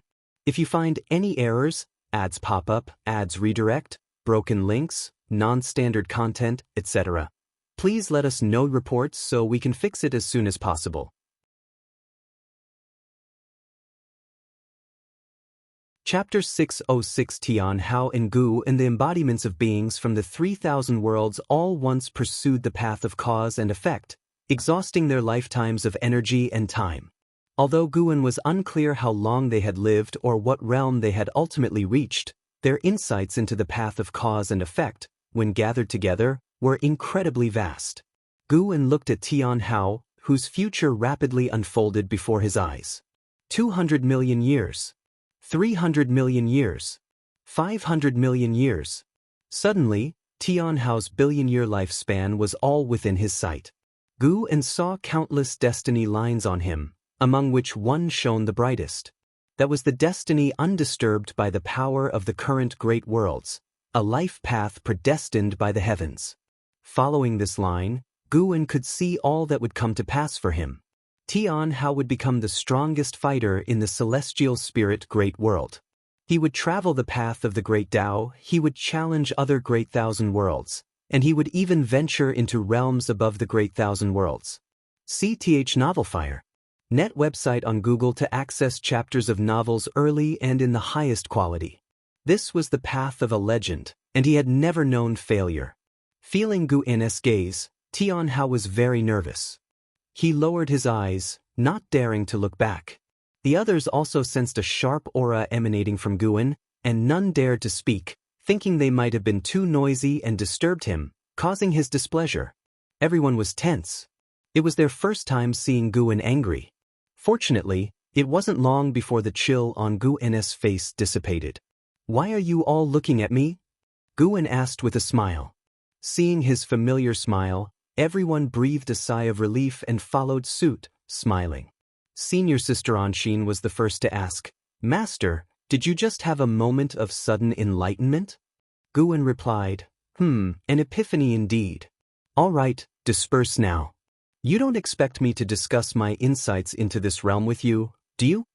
Upon hearing this, everyone showed an embarrassed look. They dared not probe, especially since they didn't know what realm Gu was in. They paid their respects in turn and took their leave. However, Tianhao stayed. He leaped over a stream and came to Gu's side, asking, "Master, the Tao Court is holding a grand event of peerless prodigies that claims to take place only once every 10,000 years. Do you think I should participate? I want to, but the elders in the sect fear I might encounter danger. The Tao Court is the common master of the world. They wouldn't do such a thing, right?" Many famous prodigies had trained at the Tao Court, and it hadn't schemed against them. Gu answered, "One must always guard against others. Your biggest problem now is that you haven't faced hardship or defeat. That's also a good thing. Your master hopes that you never face defeat." Tianhao's eyes widened as he said loudly, "That's not true. I've only ever lost to you." "You brat, still talking about winning and losing with your master? Then how about you try losing to me?" I was wrong, I was just spouting nonsense." Tianhao quickly apologized after being glared at by Gu. After that, Gu asked about his experiences over the years, and he answered truthfully, his spirits high. Gu understood Tianhao's thoughts. The kid had always been looking for an opportunity to spend quality time with him. Before coming of age, although both were in the dojo, Gu didn't accompany him in play the entire time. Of course, what the kid wanted most was Gu's praise. Yet Gu just wouldn't satisfy him. This kid is already proud enough. He must leave some room for improvement, lest his tail lift up to the sky. While chatting, Tianhao leaned against the rock, looking up at Gu. He did not sit beside Gu. He was indeed very conceited, but he was filled with reverence for Gu. He did not want to break that attitude. He hoped he would always revere his master, so he would have a goal. So many seniors had been surpassed by him, making him feel that the path of immortal cultivation was very simple. Only when compared with his master did he feel motivated and full of anticipation. He hoped his master would always be stronger than him so that he wouldn't feel alone on the path of immortal cultivation. From Tianhao's words, Gu could feel his sense of belonging to the Qingkuan sect, and that his achievements had not led to any contempt for his own sect, which made Gu all the more satisfied with him. The sect hierarch of the Qingkuan sect, I Qingshan, was the reincarnation of his disciple, Lu Jiujia. Gu had his reasons for letting them establish karma, but if the Qingkuan sect were to stray from the right path, he would not blindly support it. Whether the heavenly Tao or the great Tao should be sentimental, Gu didn't know. He only knew he wanted to follow a path of sentiment. He didn't want to set too many rules and restrictions for himself. He would simply follow his heart. If he wanted to pity all living beings, then he would pity them. If he didn't want to get close to someone, he would keep his distance. The greatest kindness he could offer to all things was not to kill indiscriminately. By the way, Master, they told me a lot about your past. Out of the many disciples you've taken, who is your favorite? Tian Hao suddenly asked out of curiosity. Guan glanced at him and he quickly added, other than me. You wish, how could it possibly be you? Guan replied, a little irritated. Tian Hao didn't feel embarrassed, just chuckled. Guan then said, my favorite disciple should be in Hao. He was the first disciple I truly took to heart to teach, and also the first I adopted. He is just like you, born with the strongest talent. Tian Hao's eyes lit up and he asked, is that senior sister Angxin's brother? He had heard in Hao's name before, but the people in the dojo did not talk much about him, as if they were apprehensive. They come from the same village. Guan began to recount An Hao's life. Tian Hao listened intently. This time, Guan spoke at length, which made Tian Hao feel very happy, feeling closer to his master. They talked until dusk. The sky was streaked with crimson, and the celestial vault was desolately beautiful. After hearing An Hao's life story, Tian Hao's mood was hard to calm for a long time. Guan looked at Tian Hao and asked, where do you think you are better than An Hao, and where do you fall short? Tian Hao pondered and said, I wouldn't abandon my kin like he did, but I don't seem to have his resolve either. He could sacrifice himself for the people of the world, but I can't do it. I would only give my all for the Qiankuan sect. Guan smiled, not judging Tian Hao's thoughts. He looked up into the twilight sky and said softly, Hao, I gave you the name Hao indeed because of An Hao. I hoped you would go further than he did. As your teacher, I won't demand anything specific from you. You may choose not to sacrifice yourself for all living beings, but never, by virtue of your own strength, wantonly bully the weak. You must realize that no one can stay strong forever. Tian Hao smiled and said, don't worry, Master. If you inquire at the Qiankuan sect, you will find out I never bully others. I only uphold justice. As he spoke, he raised his right hand, used his palm as a sword, and made a few gestures in the air. Only in front of Guan and the ghost mother of ephemera did he show his childlike side. To others, he was the proud, reticent senior disciple of the Qiankuan sect. Guan watched him and asked with a smile, do you know how vast outer heaven is? How many worlds like the celestial spirit great world are there? Tian Hao's interest piqued. He eagerly asked how large and how many great worlds there were. Guan began to tell him about the existence of other great thousand worlds, as well as the most talented and fortuitous prodigies of various great worlds, which aroused his passion, his eyes brimming with fighting spirit. If you find any errors, ads pop up, ads redirect, broken links, non-standard content, etc., please let us know reports so we can fix it as soon as possible.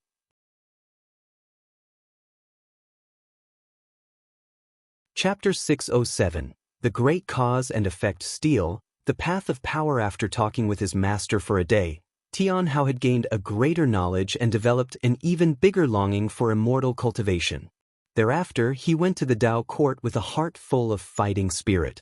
Dozens of years later, Tian Hao's reputation spread throughout all the overlord-level forces in the world, and any cultivator who wasn't in some remote area had heard of his name. At the grand gathering of the ages, he overwhelmed the heroes of the world and became the unrivaled #1 talent of all time. The zenith of acclaim spurred Tian Hao to cultivate even harder, and every breakthrough upon his return from the Dao court caused tremors across the world. Time flew by. 20,000 years passed in the blink of an eye. The human world presented a new pattern, and although the Dao court remained the most powerful sect, many strong Taoist lineages had emerged. If they combined forces, they had the power to overturn the Dao court. The self-proclaimed righteous Dao court never initiated war against sects or imperial dynasties, so the human world remained at peace, though only relatively peaceful from a macrocosmic perspective of heaven and earth. In the Taoist field of the beginningless, the lowest cultivation level had already reached the heaven and earth flying immortal realm.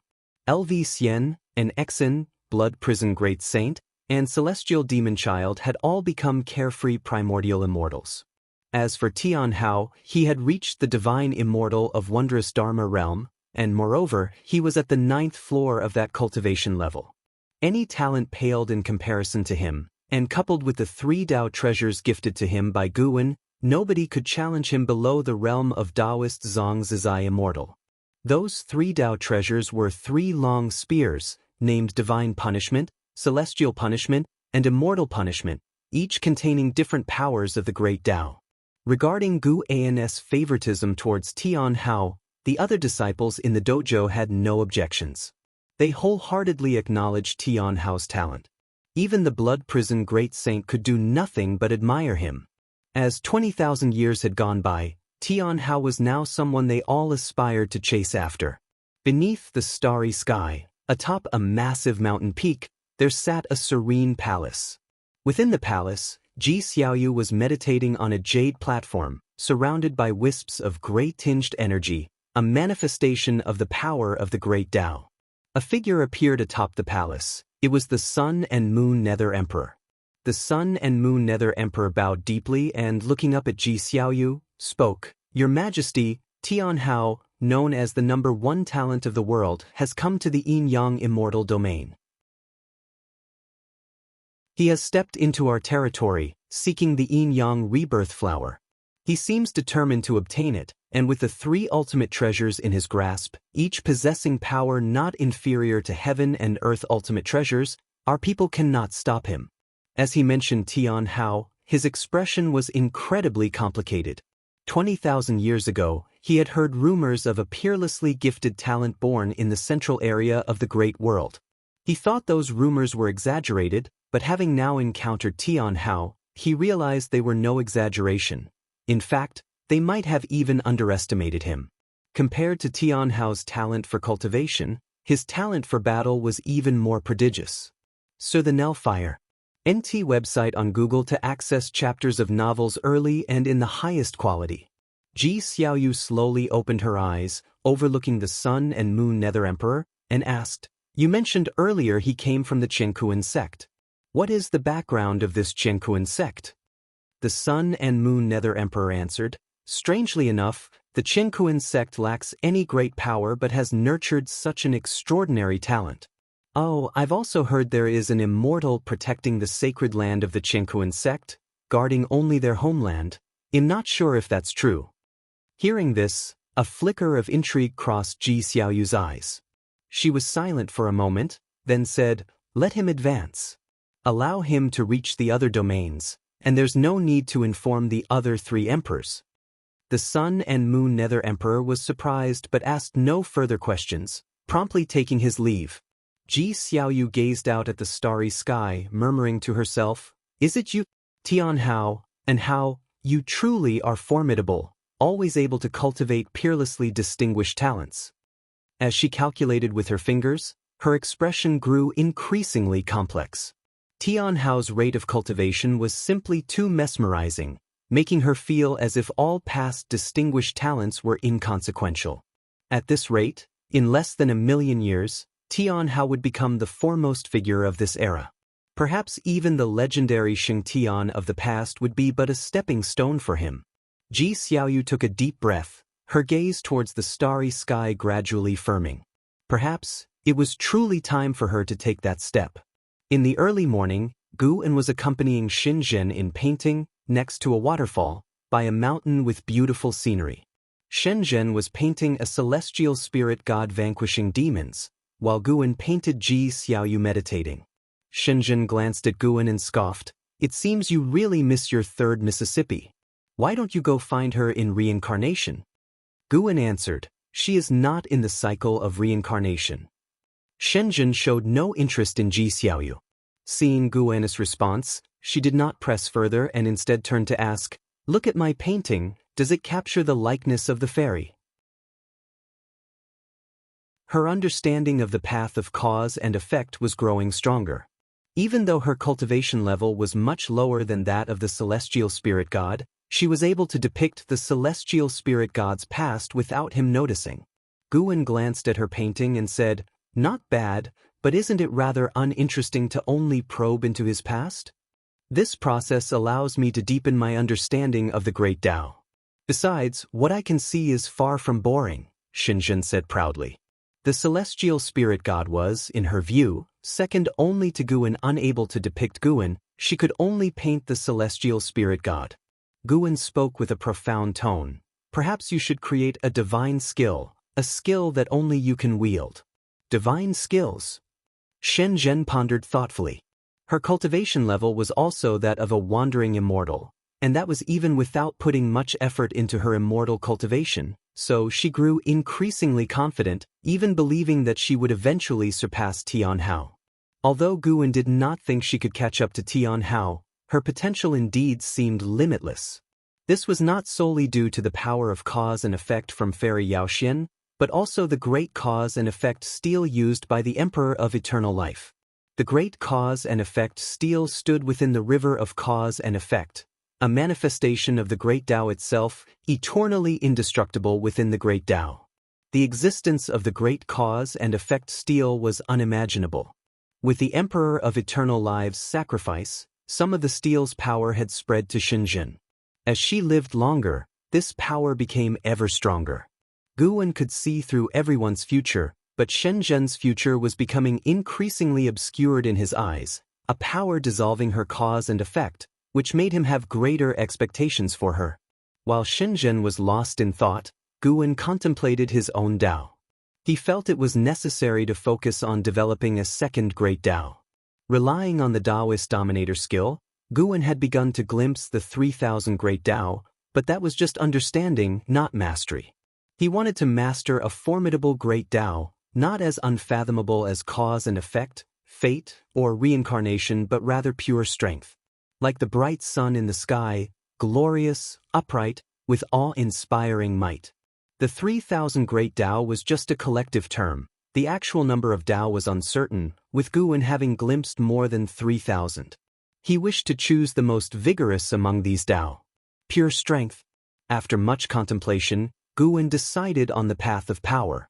The path of power wasn't simply about physical strength but represented all types of power at their peak. That was the path of power. To prove the Tao with power meant to prove it with great magical power, with chi power. The path of power was ubiquitous.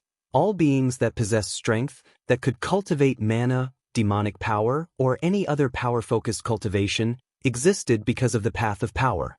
Guan immediately employed the lifespan projection and chose the path of power. Still consuming 1 trillion years of lifespan, various prompts wildly popped up before him. But this time was different. He suddenly saw the celestial spirit great world. Almost instantly, he sensed some changes in the celestial spirit great world. It seemed an extra person had appeared. Guan calculated with his fingers, his expression growing even more peculiar. He couldn't calculate the projected being, but he did foresee Tian Hao encountering a formidable opponent in the yin-yang immortal domain, marking the first time Tian Hao had failed to conquer a being of the same realm. If you find any errors, ads pop up, ads redirect, broken links, non-standard content, etc., please let us know reports so we can fix it as soon as possible.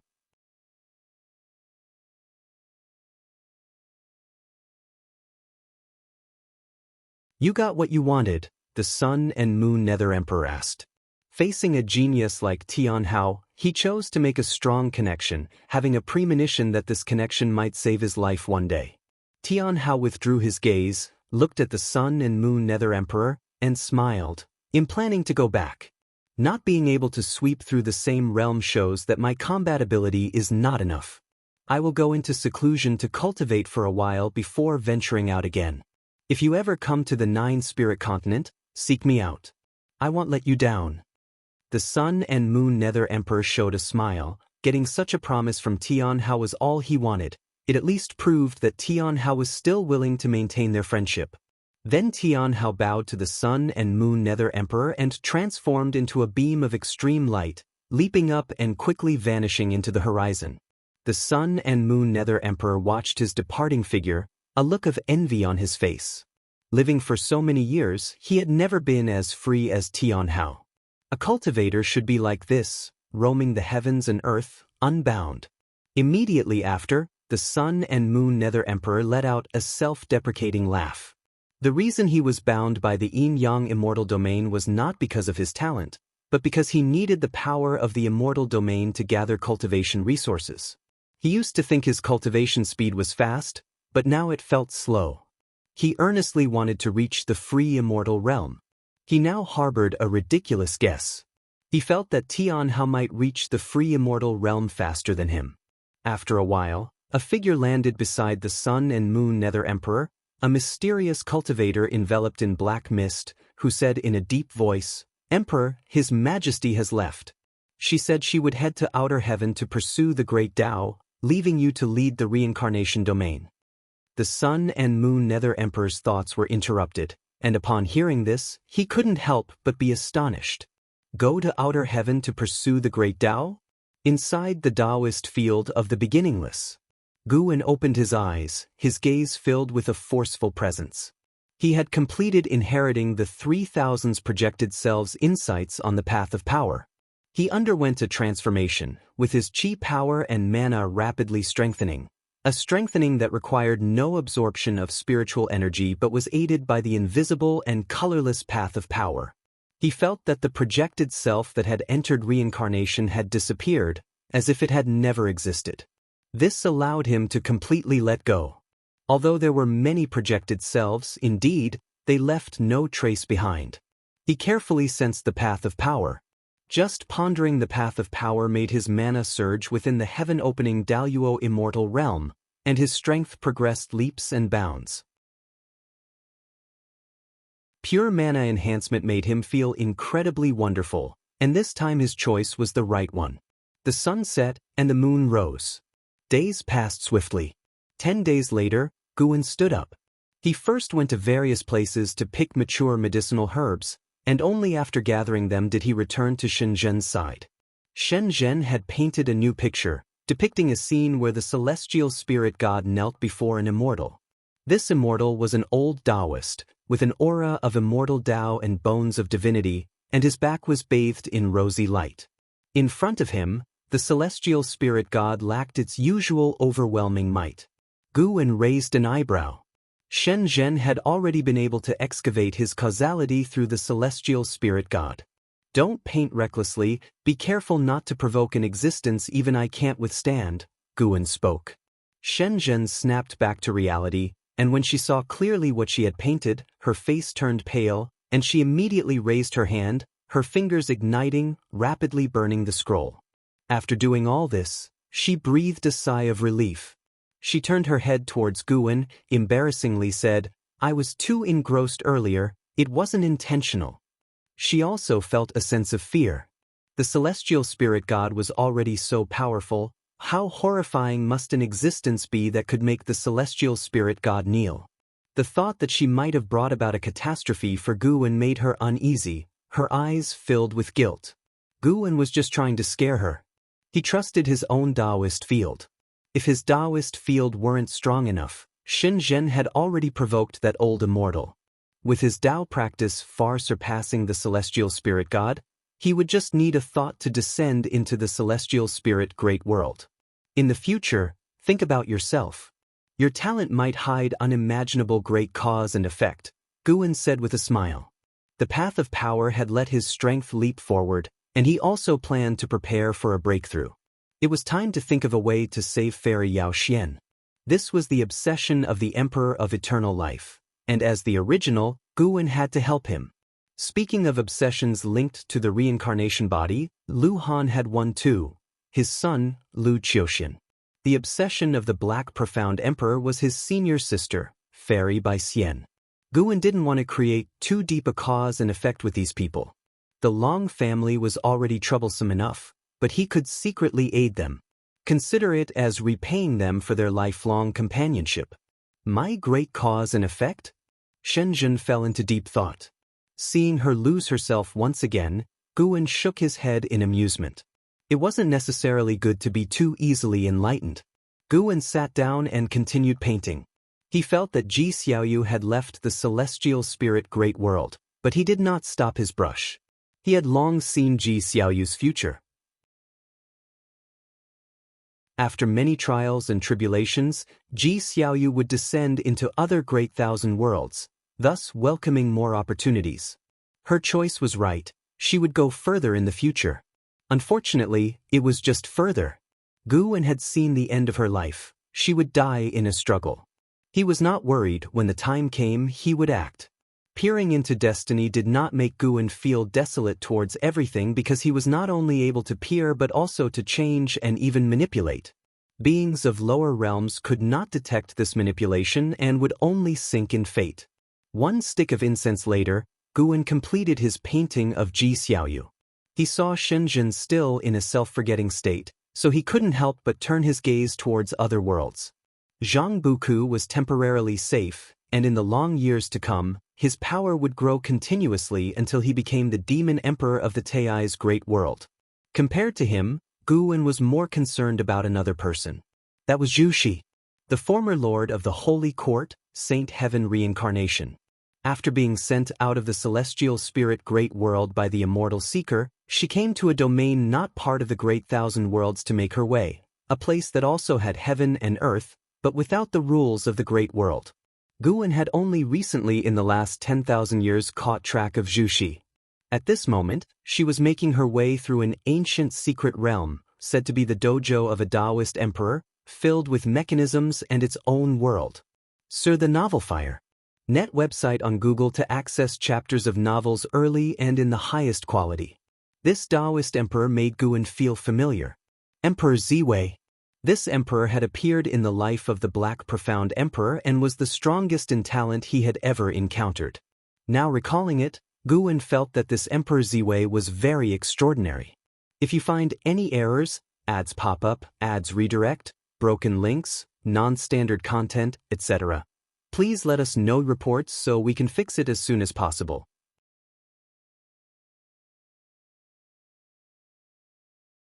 Chapter 609. Stealing Heaven. Immortal sect and emperors. Under the Black Night, ghostly figures in white robes drifted across the hills and fields, their forms ethereal, like phantoms, making not a sound. Amidst the forest, Zhu Shi took in this spectacle, her eyebrows tightly furrowed. She slowly retreated into the shadows. She turned around and walked towards the deeper parts of the forest. Moonlight filtered through the gaps between the leaves, illuminating her figure draped in a deep purple long garment, her hair pinned atop her head, exuding an air of authority and spirit. Having left the celestial spirit great world tens of thousands of years ago, her experiences had already transformed her. She approached a stone statue in the forest, her hand gently caressing the statue while she muttered an enigmatic and complex incantation. Moments later, a luminescent green figure flew out from within the statue, an old crone in a Taoist robe, akin to a soul body, her face covered in black spots, especially frightening to behold. She looked at Zhu Shi, chuckling, "Are you at a loss?" Zhu Shi stepped back and asked, "Speak then, how shall we cooperate and what must I give?" The old crone peered at Zhu Shi, her face full of mockery. "It's simple, let me take temporary possession of you. I will leave your body once we are out." Upon hearing this, Zhu Xi's frown deepened. Each of those lost souls surpasses you in cultivation level, and they simply cannot step into this forest, unless you wish to stay here forever. This is your only chance, as long as you trust me, the old crone persisted, her gaze burning into Zhu Shi. She paused, then added, "Don't forget, you would already be dead without me." Zhu Xi's eyes flickered, caught in indecision. For a long time, Zhu Shi looked up at the old woman and said, "I can agree to your terms. Now tell me your name and the origins of this Taoist field." The old crone revealed a smile. "I am called the Stealing Mystery Heavenly Maiden. This Taoist field was left by Emperor Ziwei. He set this place as a seal, and the most terrifying thing here isn't the lost souls. He left behind an avatar here, intended for revival as I see it." Emperor Ziwei? Zhu Shi silently noted down the name, then said, "Let's begin then." The Stealing Mystery Heavenly Maiden asked with a smirk, "Do you need my help to snatch some opportunities? I know where the good treasures are hidden." Zhu Shi shook her head, "No need, let's just get out of here soon." The corners of the Stealing Mystery Heavenly Maiden's mouth curled up, and then she burrowed into Zhu Xi's body. Instantly, the stone statue burst with green light, swiftly enveloping her. Zhu Shi closed her eyes, welcoming all that was happening. Guwen, in the Taoist field of the beginningless far away, raised his eyebrows slightly. This stealing mystery heavenly maiden came from the stealing heaven immortal sect. The stealing heaven immortal sect belonged to the Emperor of Eternal Life. Although he was not the founder, the Emperor of Eternal Life had left his mark within the karma and destiny of the stealing heaven immortal sect. Guwen's ability to cultivate the immortal emperor's eye was due to the inheritance left by a former sect hierarch of the stealing heaven immortal sect. The immortal emperor's eye had boundless mystical uses, and at the very least, his immortal emperor's eye divine power could reverse everything. Guwen could feel that a part of stealing mystery heavenly maiden's karma belonged to the Emperor of Eternal Life. Before leaving the stealing heaven immortal sect, the Emperor of Eternal Life left behind many inheritances, and stealing mystery heavenly maiden had received one. Could it be that all the lost souls in this Taoist field were from the stealing heaven immortal sect? And there was no knowledge if the profound demon emperor was still safe? For that existence who had always aided the Emperor of Eternal Life, Guwen had a profound impression. The profound demon emperor could be said to be the most loyal disciple of the stealing heaven immortal sect, spending his whole life trying to restore it. Speaking of which, since the stealing heaven immortal sect defended the celestial court, they could only flee all over, and now being suppressed here by Emperor Ziwei, could it be the will of the celestial court? Guwen remembered Emperor Ziwei bore an uncanny resemblance to Emperor Ziwei. Emperor Ziwei was the master of the immortal palace when the celestial spirit god and the celestial spirit immortal venerable met, a god of the celestial court. See Tachnalf Iyer. Net website on Google to access chapters of novels early and in the highest quality. Guwen continued to observe Zhu Zi's actions. In his memory, Zhu Shi was very cautious, and he didn't think she would normally leave her destiny in the hands of others. After being possessed by the stealing mystery heavenly maiden, Zhu Shi utilized a unique secret technique to quietly leave the forest. Along the way, she encountered many lost souls, all very powerful, some even of the golden immortal rank, but none noticed her. In the blink of an eye, time shifted to noon the next day, and Shenzhen finally woke up. Guwen stood up, not bothering to ask what she had realized, but left after dropping these words, "Don't be so fixated all the time. Sometimes, taking a break for a while can be more helpful." By the time Shenzhen came to her senses, she could no longer see his figure. "Indeed, I seem to have become quite obsessed lately, always trying to pursue enlightenment. It appears I've been stimulated by that kid Tian Hao," Shenzhen murmured to herself as she stood up to tidy up the easel. Her mood was still fairly good. Although she hadn't made any breakthroughs, she had all the time in the world to comprehend it. In the Taoist field of the beginningless, she never had to worry about danger and felt as if time was extraordinarily lengthy. As she was wondering whether to write a book or go shopping at the Qingkuan sect, Zhu Shi was in the midst of a life and death battle. Suspended in the cosmic void, Zhu Shi stood with a long sword in her hand, her expression blank as she stared at the stealing heaven's profound mystery in front of her. The profound mystery had become younger than before, her features bewitchingly beautiful, with only a few dark spots remaining on her face. She glared at Zhu Shi and asked through gritted teeth, "What cultivation technique did you practice? How did it protect your divine soul?" Zhu Shi raised her sword toward her and said, "The Taoist unique venerates skill. Have you ever heard of it?" The color drained from stealing heaven's profound mystery's face. In an instant, the void around them changed color, and twisting green light appeared in every direction, making the void seem like an illusion realm. "Whose disciple are you from the celestial court?" Stealing heaven's profound mystery asked in a deep voice, her eyes filled with hatred. Zhu Shi snorted coldly, "I have nothing to do with the celestial court. I'm just an ordinary person from a mortal realm. If you insist on taking over my flesh, then let's fight to the death. May it be your soul scattering or my body and Tao being annihilated, it's all a matter of skill." When she spoke these words, she exuded the aura of the holy court's Shengtian, an aura cultivated from being unmatched for years, fearless in the face of anything. Stealing heaven's profound mystery suddenly opened her arms, and in an instant, numerous figures appeared amidst the twisting green light, like countless arrows raining down on Zhu Shi. Before Zhu Shi could confront these figures, a green beam of light descended from the sky, enveloping her. Everything happened too rapidly, so fast that Zhu Shi couldn't dodge in time. "Do you dare to be so audacious in front of me?" Stealing Heaven's profound mystery said with scorn. The figures that moved toward Zhu Shi quickly surrounded the green light pole, forming layers upon layers in an arrangement resembling a formation. Upon closer inspection, these figures greatly resembled the lost souls from the secret realm she had encountered before. Zhu Shi was unable to move, feeling as if she was being consumed by countless ants. She didn't despair. Jin Qi started to emanate from her body, circling around her. Gradually, golden lines appeared on her forehead, interwoven, resembling a golden lotus blooming upon her brow. Stealing Heaven's profound mysteries' pupils dilated suddenly. Just as she was about to speak, the golden lotus on Zhu Zai's forehead burst forth with dazzling golden light, piercing the green light and annihilating the soul shadows along its path. In a flash, Stealing Heaven's profound mystery dodged to the side, appearing in another location.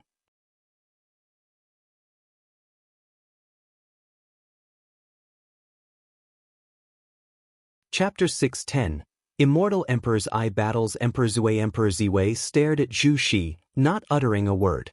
His gaze was so indifferent, as the murky void fell silent, a suffocating atmosphere spreading to its extremities. Zhu Shi felt the aura of the thief of the profound mystique completely vanish, and her heart rose to her throat. Before her death, the thief of the profound mystique had revealed this person's true identity. Emperor Ziwei, the master of that terrifying dojo from earlier. She knew what being called an emperor represented. She was chasing that very path, but the journey to become a Taoist emperor was incredibly arduous. Those who could claim the title were all possessed of unsurpassed destiny and peerless talent.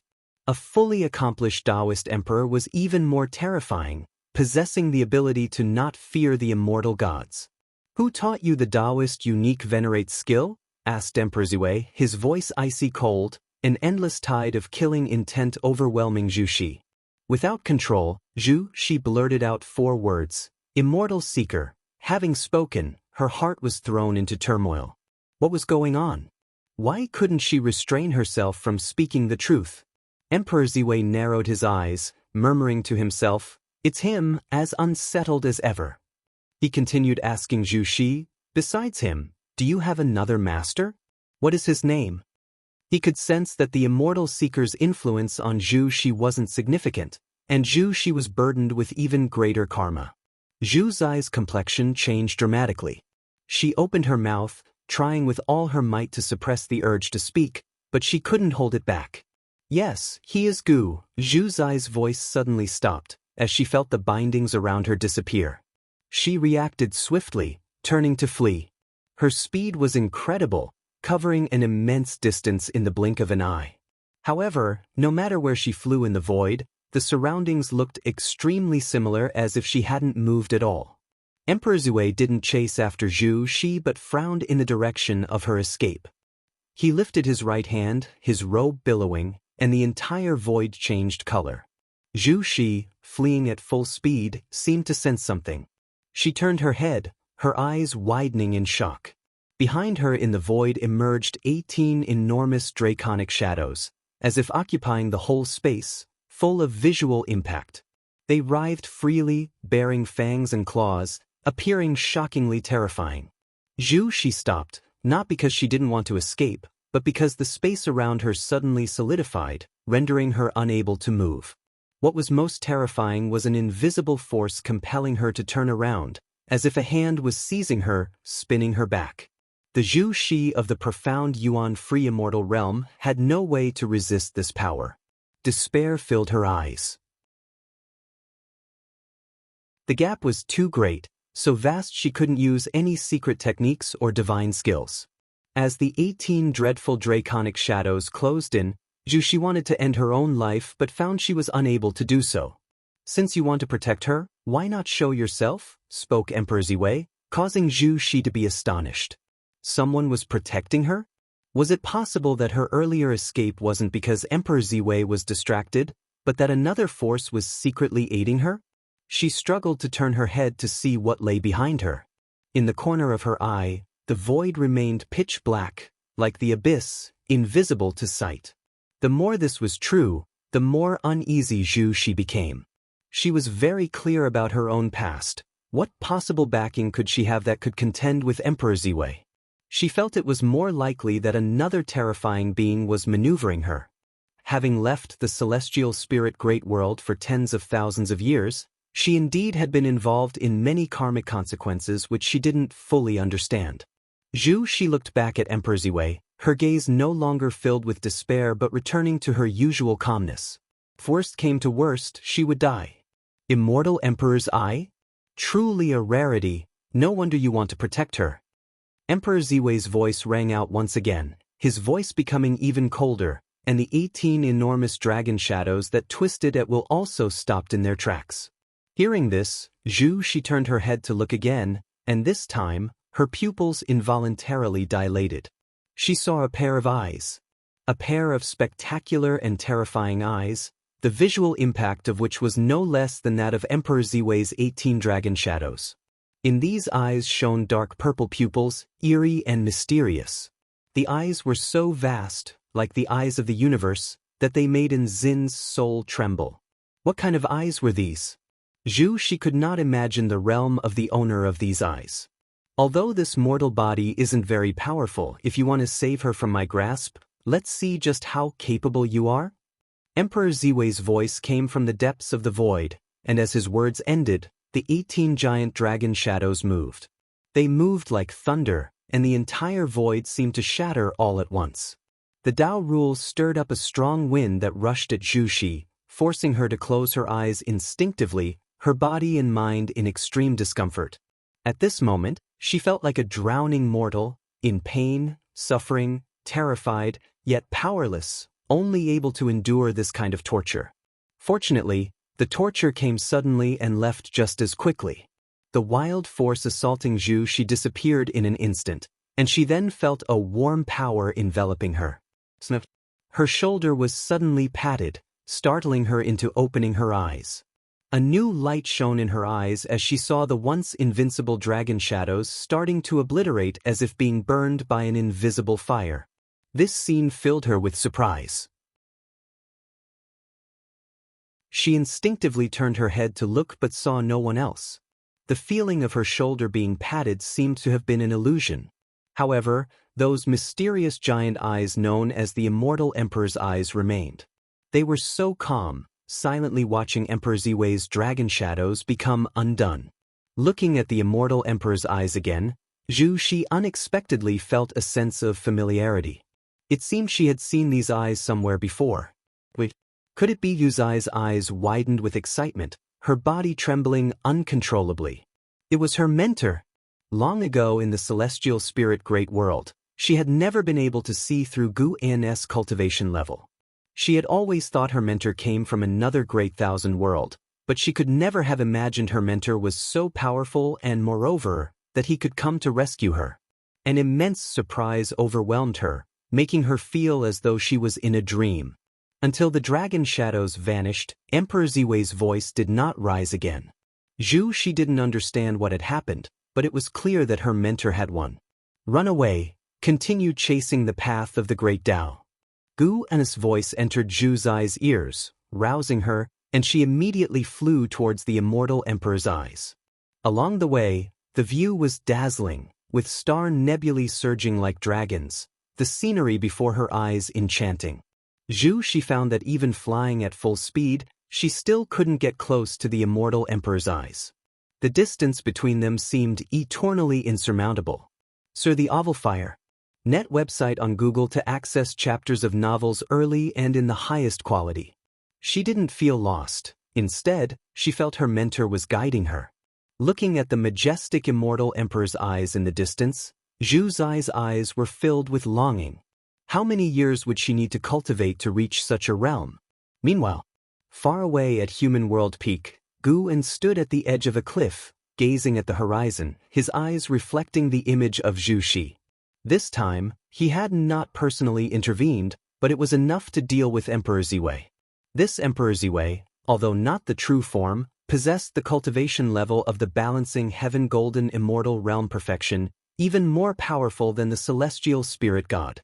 Regrettably, defeating Emperor Ziwei did not grant him lifespan, leading him to speculate more about Emperor Ziwei.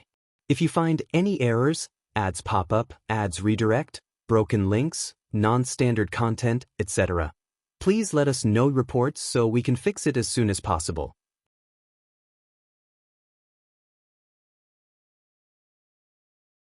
Chapter 611, Golden Extreme God Gu and watched Zhu Shi leave through the void, using his own Tao intent to carve a path for her that crossed the universe. Although Zhu Shi had already reached the Shengtian tier before she paid homage to him as her mentor, they had, after all, spent many years together, and he wouldn't skimp on giving her a hand. Of course, the reason he dared to make a move was because he had no fear of Emperor Ziwei. Not just Emperor Ziwei, Guan also didn't sense any danger following the cause and effect linked to Emperor Ziwei. Naturally, he still held the celestial court in awe and thus did not directly confront Emperor Ziwei.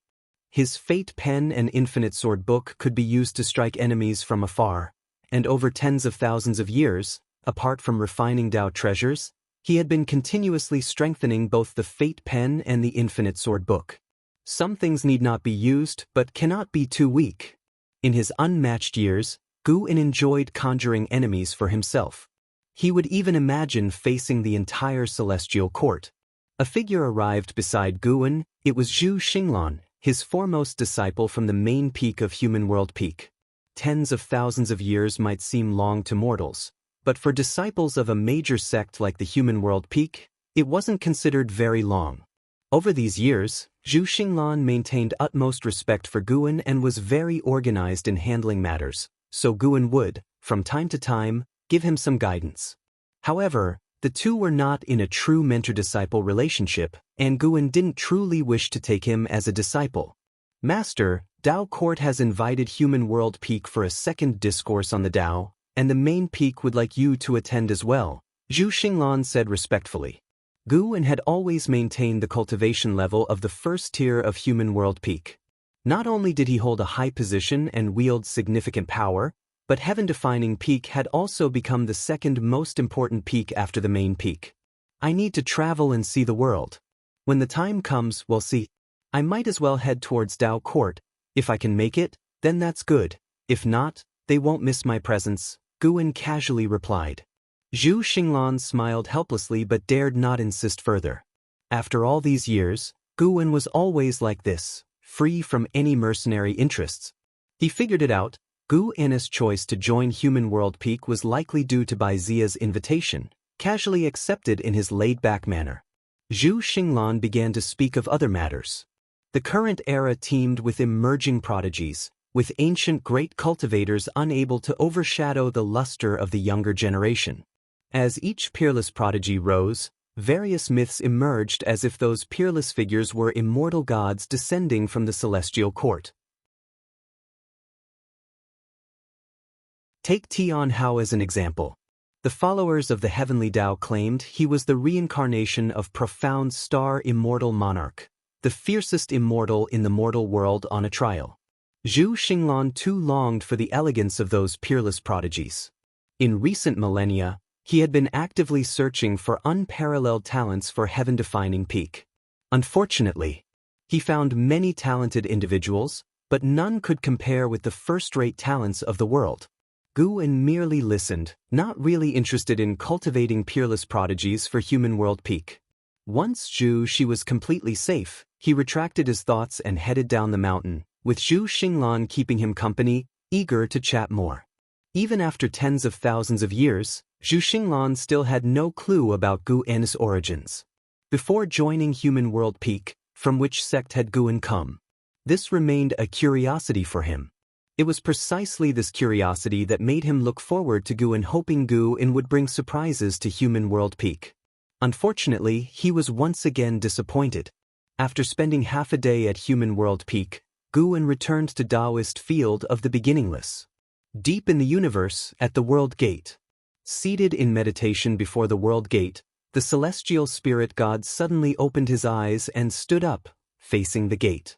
The world gate burst forth with a blinding light, and an immense celestial Tao aura flowed forth like dispersing fog, mighty and overwhelming.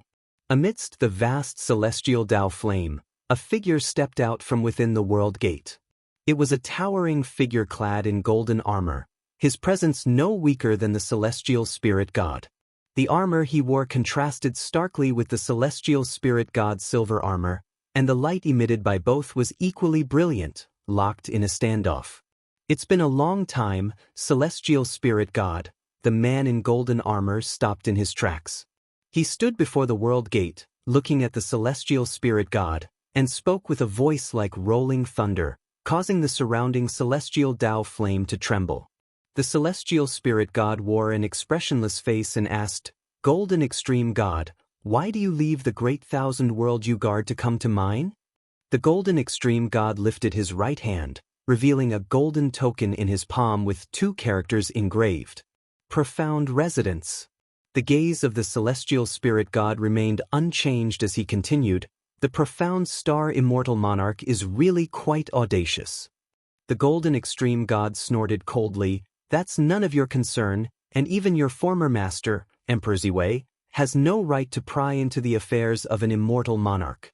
The celestial spirit god fell silent for a moment, then slowly turned aside to make way for the golden extreme god. The golden extreme god stepped forward, passing by the celestial spirit god, where gold and silver lights merged and flames surged. After walking 10 steps forward, the golden extreme god halted, slightly tilted his head, and glanced at the celestial spirit god from the corner of his eye. "The immortal monarch appreciates you." Back in the immortal palace of Emperor Ziwei, he saw that your potential was far beyond that of a celestial god, and you could go much farther.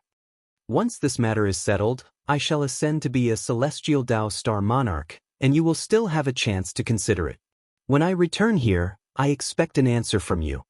See Th Novelier. T website on Google to access chapters of novels early and in the highest quality. With that, he vanished into thin air, leaving behind only strands of golden flames drifting away. The celestial spirit god watched the direction the golden extreme god had left, a look of contempt flickering in his eyes, then returned to his meditation spot. Time flowed like a gentle stream, 100 years passed as swiftly as a single day. Inside the Taoist field of the beginningless. Midway up the mountain, Guan sat on a tree branch, giving an Exine guidance on cultivating divine skills, while his gaze lingered on the golden extreme god who had descended into the human world a century ago. This golden extreme god possessed the cultivation level of the late stage of the heaven-balancing golden immortal realm and was on the cusp of breaking through to the perfection realm. After coming to the human world, the golden extreme god did not cause much disturbance. He wandered the human world, created secret realms, divine statues, and left behind legacies, even offering guidance to some beings with exceptional talent, causing these beings to acquire the celestial Tao destiny. Since the golden extreme god was not committing evil deeds, Guan naturally had no reason to oppose him. Perhaps there was some scheme of the celestial court behind this, but for these beings, it indeed represented a significant chance, even altering their lives. The profound star immortal monarch seemed to want to make the celestial spirit great world a world that worships him. The reason for not showing himself was probably fear of the celestial court's dissatisfaction. Do the immortal gods of the celestial court also need the masses to bolster their destiny? Guan found this quite amusing. The way of destiny has existed since ancient times. Gathering a group of people's fortunes together can foster a greater power of protection. Guan had seen into the golden extreme god's future. If he did not intervene, the golden extreme god, due to arrogance, would face the challenge of the champion of this realm. After being suppressed repeatedly, the golden extreme god would grow increasingly impatient, becoming brutal in his interactions, thus tarnishing his image in the hearts of all beings and affecting the profound star immortal monarch as well.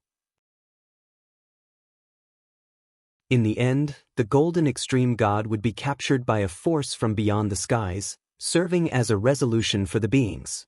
The golden extreme god, Emperor Ziwei, profound star immortal monarch, Gu-en felt the mystique of the celestial court gradually revealing itself to him, yet he still couldn't fathom just how powerful the celestial court truly was. He sensed that celestial gods like the celestial spirit god and the golden extreme god must be at the lowest tier of the celestial Tao immortal position. For a universe like the celestial spirit great world to be controlled by the lowest tier immortal god, even if the 3,000 great worlds joined forces, they would pose no threat to the celestial court. Master, why is this calamity absolute I so difficult to practice? Is it part of the way of destiny or the way of cause and effect? And Zin's voice came from below, drawing Gu-en to turn and look at her. Gu-en replied, "It will become whichever great Tao you want it to be." What he taught was not only the calamity absolute I, but also the methods of cultivating the immortal emperor's I, to see whether an Xian could successfully practice them. If you find any errors, ads pop up, ads redirect, broken links, non-standard content, etc., please let us know reports so we can fix it as soon as possible.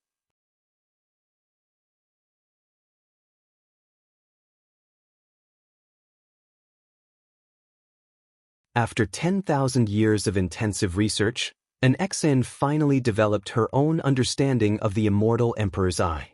She discovered that her ability in the calamity absolute I seemed not just a divine power, but more like a secret technique that altered her bloodline, which made her even more hopeful about this divine skill. Over the years, she had reduced her outings, dedicating most of her time to cultivation. Her master had said that once she mastered it, she could catch up to Tian Hao, perhaps even surpass him. This statement was true. Gu-en genuinely believed that the immortal emperor's I had the merit to challenge the immortal gods of the celestial court. The profound demon emperor had once said that if the immortal emperor's I were fully developed, the celestial court would surely take notice, indicating their fear of its power. Indeed, the immortal emperor's I was formidable. Gu-en anticipated Zin's use of the immortal emperor's I divine power with its ability to reverse anything. Although powerful, the immortal emperor's I was not suitable for everyone. Should individuals like LV Xian and Chen Chuan attempt it, it could potentially hinder their cultivation. Even though an Xian had the strongest comprehension within the dojo, after 10,000 years of cultivating the immortal emperor's I, she had grasped only a fraction of its essence, demonstrating the difficulty of mastering it. "Senior sister!" A voice thundered across the celestial vault, startling the birds in the forest and capturing Zin's attention. With such a loud voice, it had to be Tian Hao. Every time Tian Hao returned from his training trips, he would visit the dojo, bringing gifts for everyone. No matter his achievements, he maintained his respect for his senior sister in Xian. Indeed, everyone knew that Gu-en was most fond of his disciple in Xian, and she truly lived up to the responsibility, often helping her fellow dojo disciples achieve their desires. Tian Hao quickly descended in front of an Xian, raising his hand in salute. After many years apart, his aura had grown even stronger. An Xian nodded to him and asked, "Have you made any breakthroughs in your cultivation level?" Tian Hao smiled and said, "I just broke through to the Tao Void Profound Immortal Realm."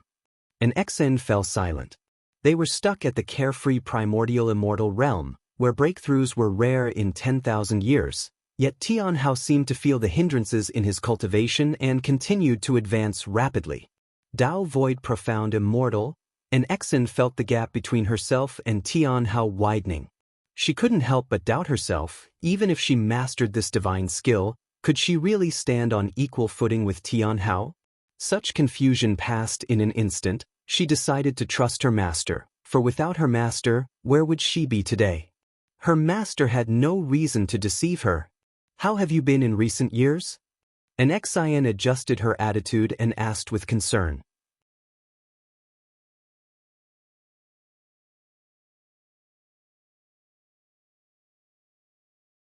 Chapter 613, Hongmeng Great World Reuniting with Tian Hao. An Xian unexpectedly felt the power of the immortal emperor's I. She closed her eyes, deeply immersing herself in understanding.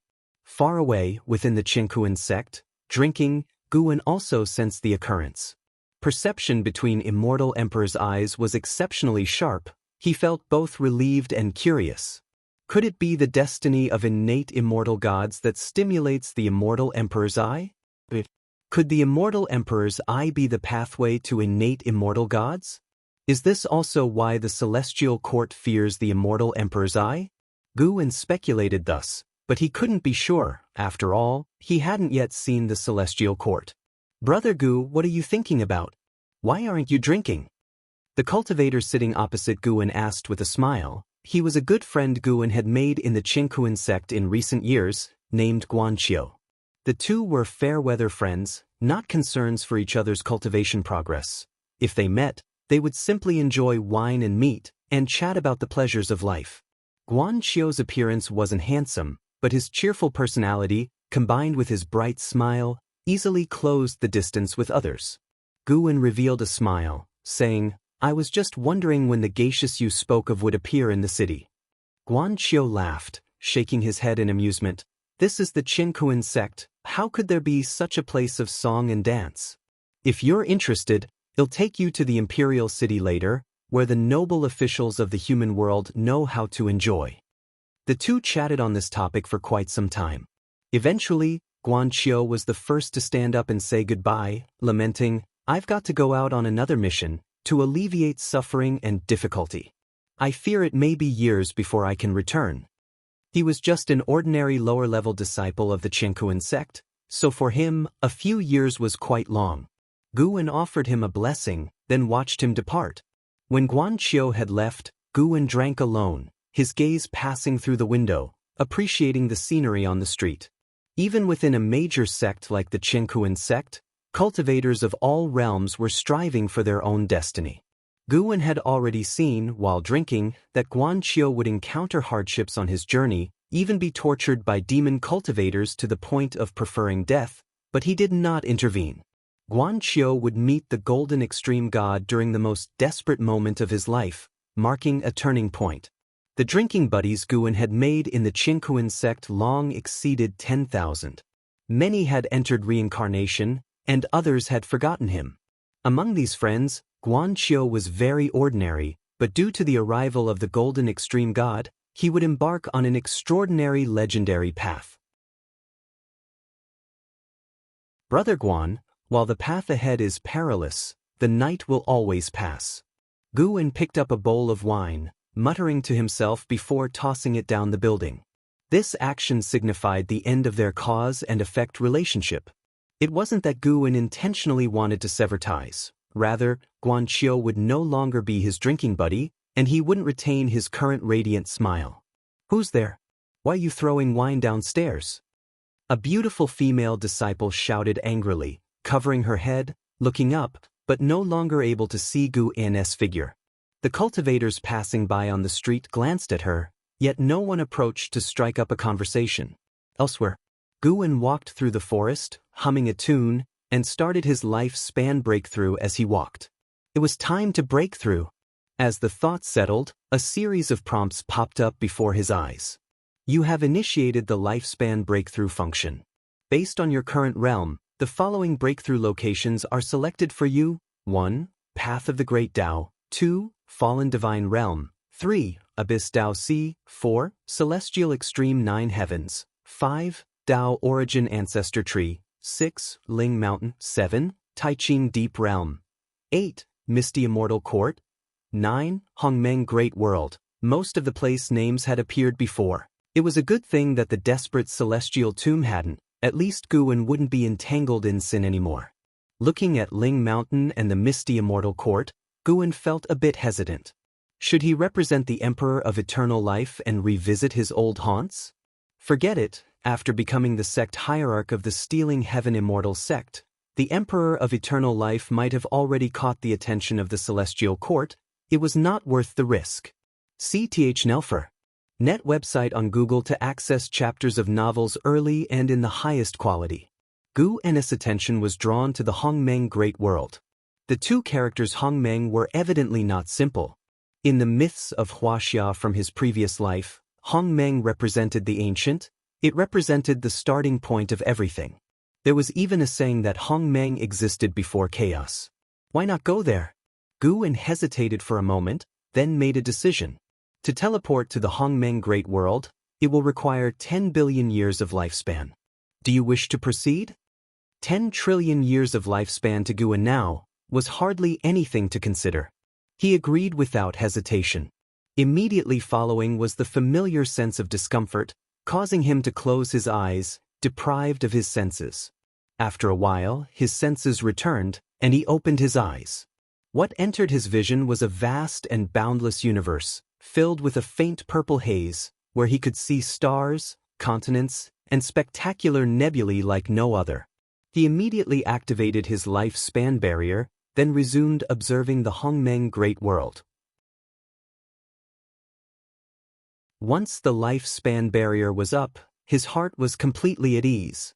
At a glance, the universe seemed boundless. Even as a heaven-opening Daluo immortal like him, he couldn't see the end in one look. This place's stars and continents showed no signs of life. Everything seemed dead and silent. Could this be a desolate great thousand world? Guan thought curiously, but feeling the spiritual energy drifting in the universe, he believed that with such spiritual energy, life should have been nurtured. The Tao rules here were very intact and even richer. It was the place with the densest Tao rules among all the worlds he had been to. Being born in such a universe, when a living being first gained spiritual intelligence, the power it possessed would be at a height unattainable by all beings in the celestial spirit great world in their whole lives. After watching for a long time and not seeing any living beings, he gave up and then summoned his attribute panel. Name, Guan, lifespan, 82, 002/2, 014, 000, 089, 137. Physique, primordial reincarnation undying body. Cultivation level, heaven-opening Daluo immortal realm perfection. Unknowingly, he had already reached the age of 80,202. Recalling the past, he felt somewhat emotional. Could those old friends from the Supreme Sect have imagined that he would reach such heights in his cultivation today? 2 trillion years of lifespan was Guan's confidence for a breakthrough. He immediately invested lifespan into his cultivation level, starting with 10 trillion years of lifespan. You practice Qi absorption cultivation for 1 trillion years. Your great achievement in the Taoist Dominator skill forcefully impacts the Miaozhen Daluo immortal realm. Starting crossing the tribulation, you did not endure the lawless and unrestrained creation of the great celestial tribulation. Crossing the tribulation failed. You practiced Qi absorption cultivation for 2 trillion years. Your great achievement in the Taoist Dominator skill forcefully impacts the Miaozhen Daluo immortal realm. Starting crossing the tribulation, you did not endure the lawless and unrestrained creation of the great celestial tribulation. Crossing the tribulation failed. One line of prompts after another fell. 10 trillion years of lifespan could only suffice for 10 breakthrough attempts, ending as usual in failure. Guan felt in his heart that lifespan was becoming increasingly less reliable, but looking at the 5 characters of Miaozhen Daluo immortal, his heart was full of anticipation. As long as he could successfully break through, no matter how much lifespan it cost, it would be worth it.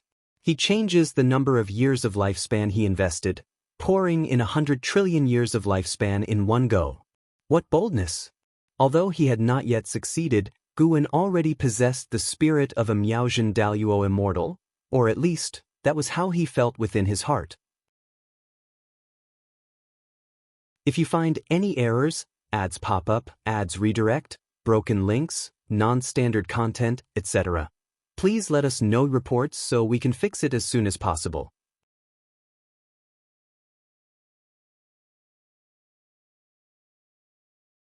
Chapter 614.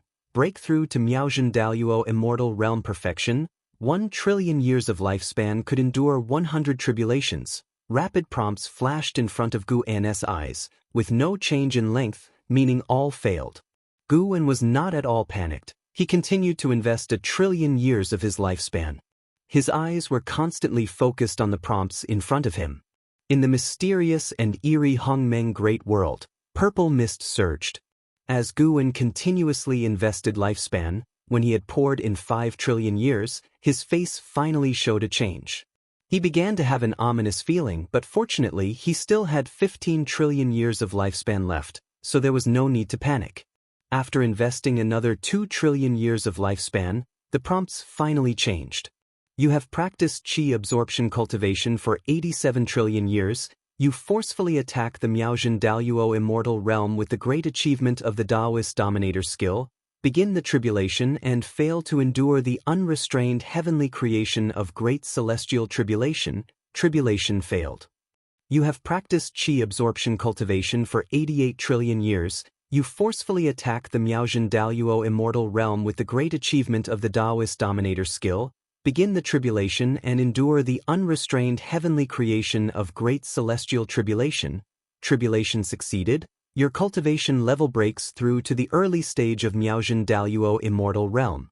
You have practiced qi absorption cultivation for 100 trillion years. Your cultivation level has been elevated. At last, a successful breakthrough. A smile bloomed on Gu N's face, and the spiritual energy of the Hongmeng Great World surged wildly, with him being swallowed by the Tao light. He didn't stop there, continuing to invest lifespan into his cultivation. The last breakthrough didn't reach the realm of perfection in one go, leaving him somewhat regretful. This time, he must meet his standard. In the end, Guan successfully reached the perfection of Miaojin Daluo immortal realm, with 7.5 trillion years of lifespan still remaining.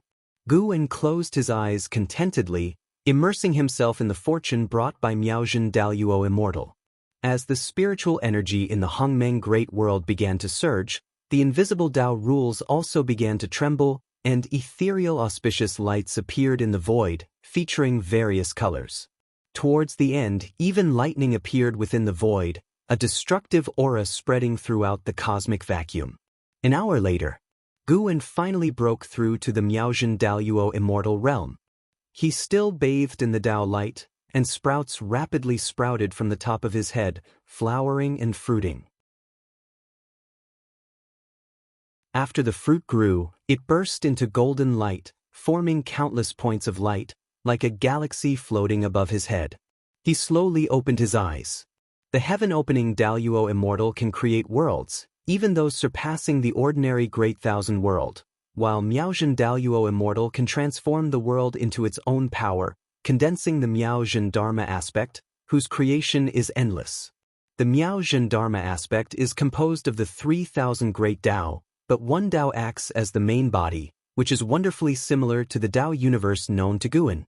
This Dharma aspect is different from the immortal Tao Dharma aspect, capable of achieving everything that Miaojin Daluo immortal desires, able to create, destroy, and even devour everything. Guan hesitated. Should his Miaojin Dharma aspect be mainly the path of cause and effect or the path of power? After much deliberation, he decided to make the path of power the main focus. He needed pure strength. Moreover, he was only creating the Miaojin Dharma aspect, not abandoning the path of cause and effect. After deciding, Guan closed his eyes again, creating the Miaojin Dharma aspect deep within his soul. Various thoughts burst from the depths of his mind, making his mood increasingly joyful. The creation process was not strenuous. It was easy and even felt refreshing. Time continued to pass. Middle stage of Miaojin Daluo immortal realm. Late stage of Miaojin Daluo immortal realm. Perfection of Miaojin Daluo immortal realm. Guan opened his eyes, his pupils reflecting silhouettes, all of which were his reincarnation bodies. During the creation of the Miaojin Dharma aspect, Guan thought about the relationship between the heavenly Tao and the celestial court, so he integrated the celestial dragon reincarnation Dharma aspect into the Miaojin Dharma aspect. His reincarnation body would be a god within the Miaojin Dharma aspect, creating even greater power. Utilizing the Miaojin Dharma aspect in battle would be an unimaginable method for all living beings. If he wished to oppose the celestial spirit great world, he could, in a single thought, use the Miaojin Dharma aspect to devour the celestial spirit great world, turning all beings into his slaves and dominating all aspects of their lives, including their spiritual intelligence. This was a terrifying ability. And in the battle between the Miaojin Daluo immortals, the Miaojin Dharma aspect would be used to its extreme, resulting in a collision of great Tao against great Tao, powerful enough to crush the universe. Guan hadn't completely lost himself. He looked at his attribute panel. He still had 2,100,000,000,000 years of lifespan, not bad. This breakthrough cost a total of 1,800,000,000,000 years of lifespan. For the next breakthrough, at least 5,000,000,000,000 years of lifespan would be required. Gu's mouth curled upward, feeling the surge of his newfound powerful mana, euphoric. This breakthrough also transformed his great Tao intent. His power had undergone an earth-shattering change. The celestial spirit god was getting farther and farther away from him. Guan didn't teleport back immediately. Instead, he cast his gaze towards the edge of the Hongmeng Great World. The Hongmeng Great World had no connection to the path of the Great Tao nor any space-time channels, seeming like an isolated universe that continuously extended endlessly. There were no beings he recognized here, but there was some kind of will being stirred by the anomalies caused by his breakthrough.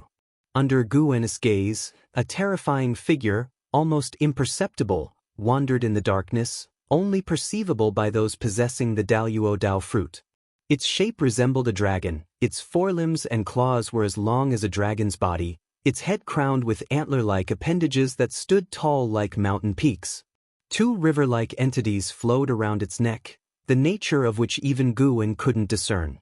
Celestial Judge Cheong Luo, middle stage of celestial creation Daluo Immortal Realm 907, 872, 609, 327, 874/2, 000, 000, 000, 000, 000, 000, 000/5, 000, 000, 000, 000, 000, 000, such a long number. 5 trillion years of maximum lifespan. If killed, that would be a fortune. Guan thought to himself, of course, he wouldn't do that. He had no desire to become Long Zhan. Besides, he currently needed lifespan, but it wasn't urgent. Guan looked in other directions, curious if there were other beings within the Hongmeng Great World. On looking indeed, he found many wills. They had no flesh but each was powerful, the weakest among them possessing the cultivation level of a Taiqing Golden Immortal Realm. The Hongmeng Great World was truly not simple.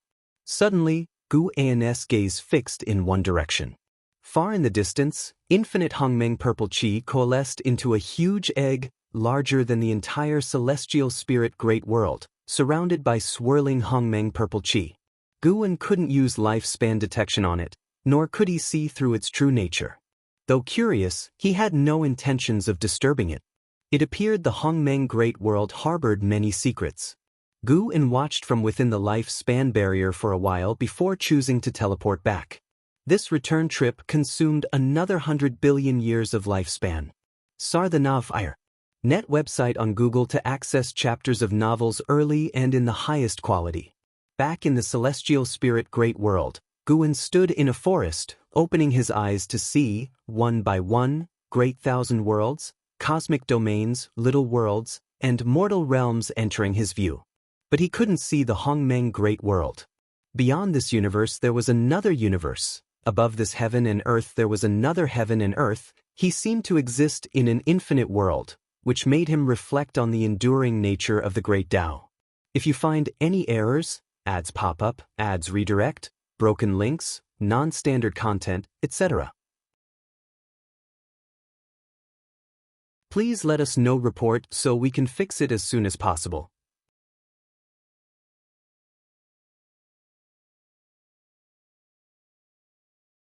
Chapter 615 Celestial God Cataclysm Guan stood in the forest for a while, then he withdrew his gaze and stepped forward. With one step, he returned to the Taoist field of the beginningless. Due to Tianhao's return, the disciples gathered in Guan's courtyard, creating a lively scene. They listened to Tianhao recount his experiences over the years, occasionally expressing their admiration, giving great face to Tianhao, whose smile never faded. Tianhao was narrating a battle with a peerless genius when his gaze suddenly turned to the courtyard wall, where he saw Guan's figure. "Master!" Tianhao exclaimed in surprise, drawing the attention of others who turned to look and saw Guan return, prompting everyone to rise. As Guan walked into the courtyard, Tianhao approached him excitedly, saying, "Master, I've broken through to the Tao Void Profound Immortal Realm." Hearing this, Guin revealed a smile and said, "Not bad, you haven't been negligent. Disciple, your master has broken through to the Miaojin Daluo immortal realm." Guin said this to himself in his heart. He would never reveal his true strength to others, not even to those closest to him. The Dao Void Profound Immortal Realm is strong, but it still falls far short of Guin. Guin walked towards the crowd, with Tian Hao following beside him, continuing to share his gains. In front of others, he might be humble, but in front of Guin, he truly sought praise. After a while, everyone sat around the artifact refining cauldron, with Shenzhen and an Exen also arriving, and they all chatted about worldly affairs together. Aside from Tian Hao, only an Exen, Shenzhen, Celestial Demon Child, Celestial Cyan, and Tian Bai occasionally ventured out of the dojo. The others always stayed within, cherishing such opportunities to learn about the outside world, hence the spirited atmosphere. Nowadays, in the human world, there are many sects worshipping immortal gods.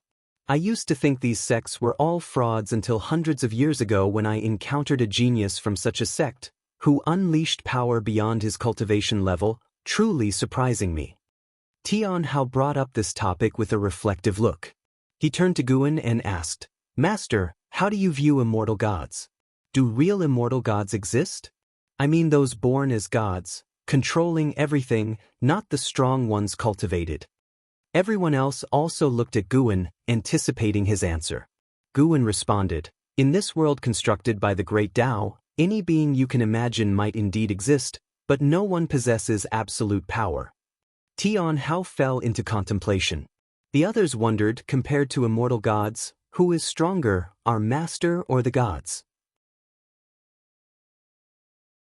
Guin then posed a question to everyone. If thousands of years pass and you have reached the pinnacle of the celestial spirit great world, will you stay here or seek a higher path? The celestial demon child immediately replied, "Master, wherever you go, I will follow." Blood Prison Great Saint gave her a sharp glance. How could she respond so quickly? To prevent others from following suit with flattery, Guin shook his head and said, "Think carefully about this question. Don't rush to answer." He stood up and walked towards his house. Having just made a breakthrough, he prepared to reassess his Miaojin Dharma aspect.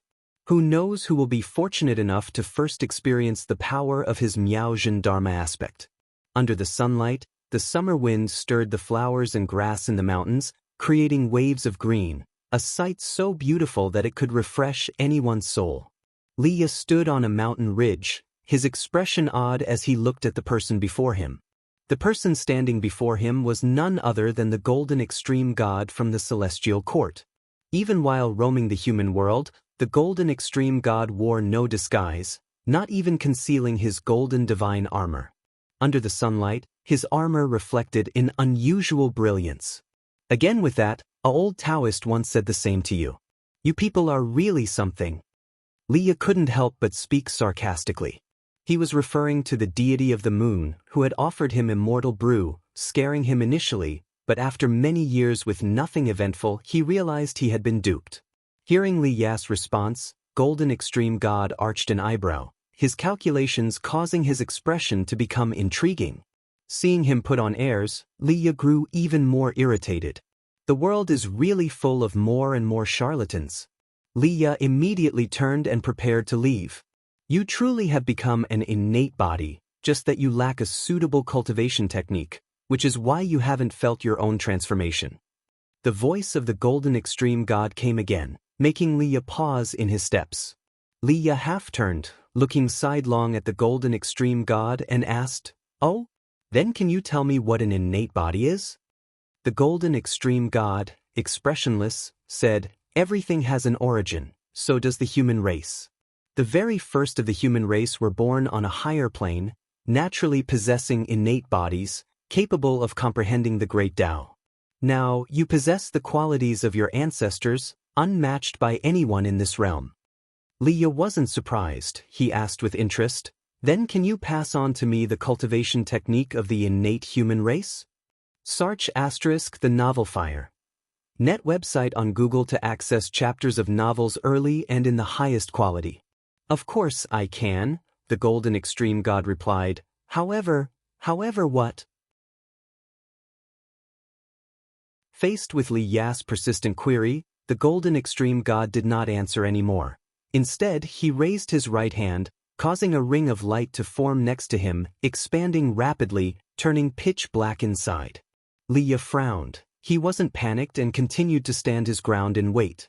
Soon, the ring of light grew taller than the Golden Extreme God, and within it, a blood-colored figure could be vaguely seen. Seeing this figure, Li Ya furrowed his brows tighter, feeling an intense aura of bloodlust. This person is from the innate human race. Let him be your opponent, you're of the same realm. If you can defeat him, then you are worthy of receiving everything you desire. As the words of the Golden Extreme God fell, Li Ya's pupils widened suddenly. Clang! Li Ya drew the 9 Extremes sacred heart sword with incredible speed, blocking another sword that resembled a shark tooth with his blade. A long-haired man enveloped in a bloody aura appeared before Li Ya. This man was bare-chested with muscles like tree roots coiling over his flesh, creating a strong visual impact. What powerful chi power! Li Ya inwardly gasped, his arms trembling. With a bang, a terrifying force exploded, instantly obliterating the green grass across the hills, turning the continuous mountains into wasteland, darkening heaven and earth. Li Ya and the long-haired man turned into 2 beams of sword chi shooting into the sky, with myriad sword chi descending from the heavens, ravaging the earth and mountains, with explosions occurring one after another, shaking the heavens and earth. The Golden Extreme God looked up with a cold gaze. It's too slow. Perhaps it's time to give the human world a little push, to let the mortal spirits know who is protecting them. The Golden Extreme God muttered to himself, the ring of light beside him growing ever larger, with shadows walking out of it, each not weaker than the long-haired man. Far away inside the Taoist field of the beginningless, Guan opened his eyes. His eyes reflected the figure of the Golden Extreme God. The fate of heaven and earth changed. All because the Golden Extreme God harbored ulterior motives. He intended to use his bred innate human race to suppress the world, then play the role of a celestial God savior. However, things wouldn't go as he wished, thus attracting more consequences from outer heaven. Playing God with such a mindset shows a lack of reverence for the great Tao. Guan murmured softly. He did not regard the Golden Extreme God highly, he just didn't want to be disturbed, but if indeed there were changes, then he would be forced to harvest lifespan. Even a mighty celestial God couldn't foresee that his selfishness would bring about a disaster that could overturn his dominion. The so-called power seems only to be strong enough in their own eyes. Even the strongest cultivators couldn't see through their own fate. Guan gained a deeper understanding of fate and causality. He began to deduce along the lines of the Golden Extreme God. He saw many figures. Inside the Golden Extreme God, there was a world, hiding an army capable of destroying the Great Thousand World. He saw thousands of companions beside the Golden Extreme God. He also saw a figure standing above the Great Tao, overlooking all heavens. If you find any errors, ads pop up, ads redirect, broken links, non-standard content, etc., please let us know reports so we can fix it as soon as possible.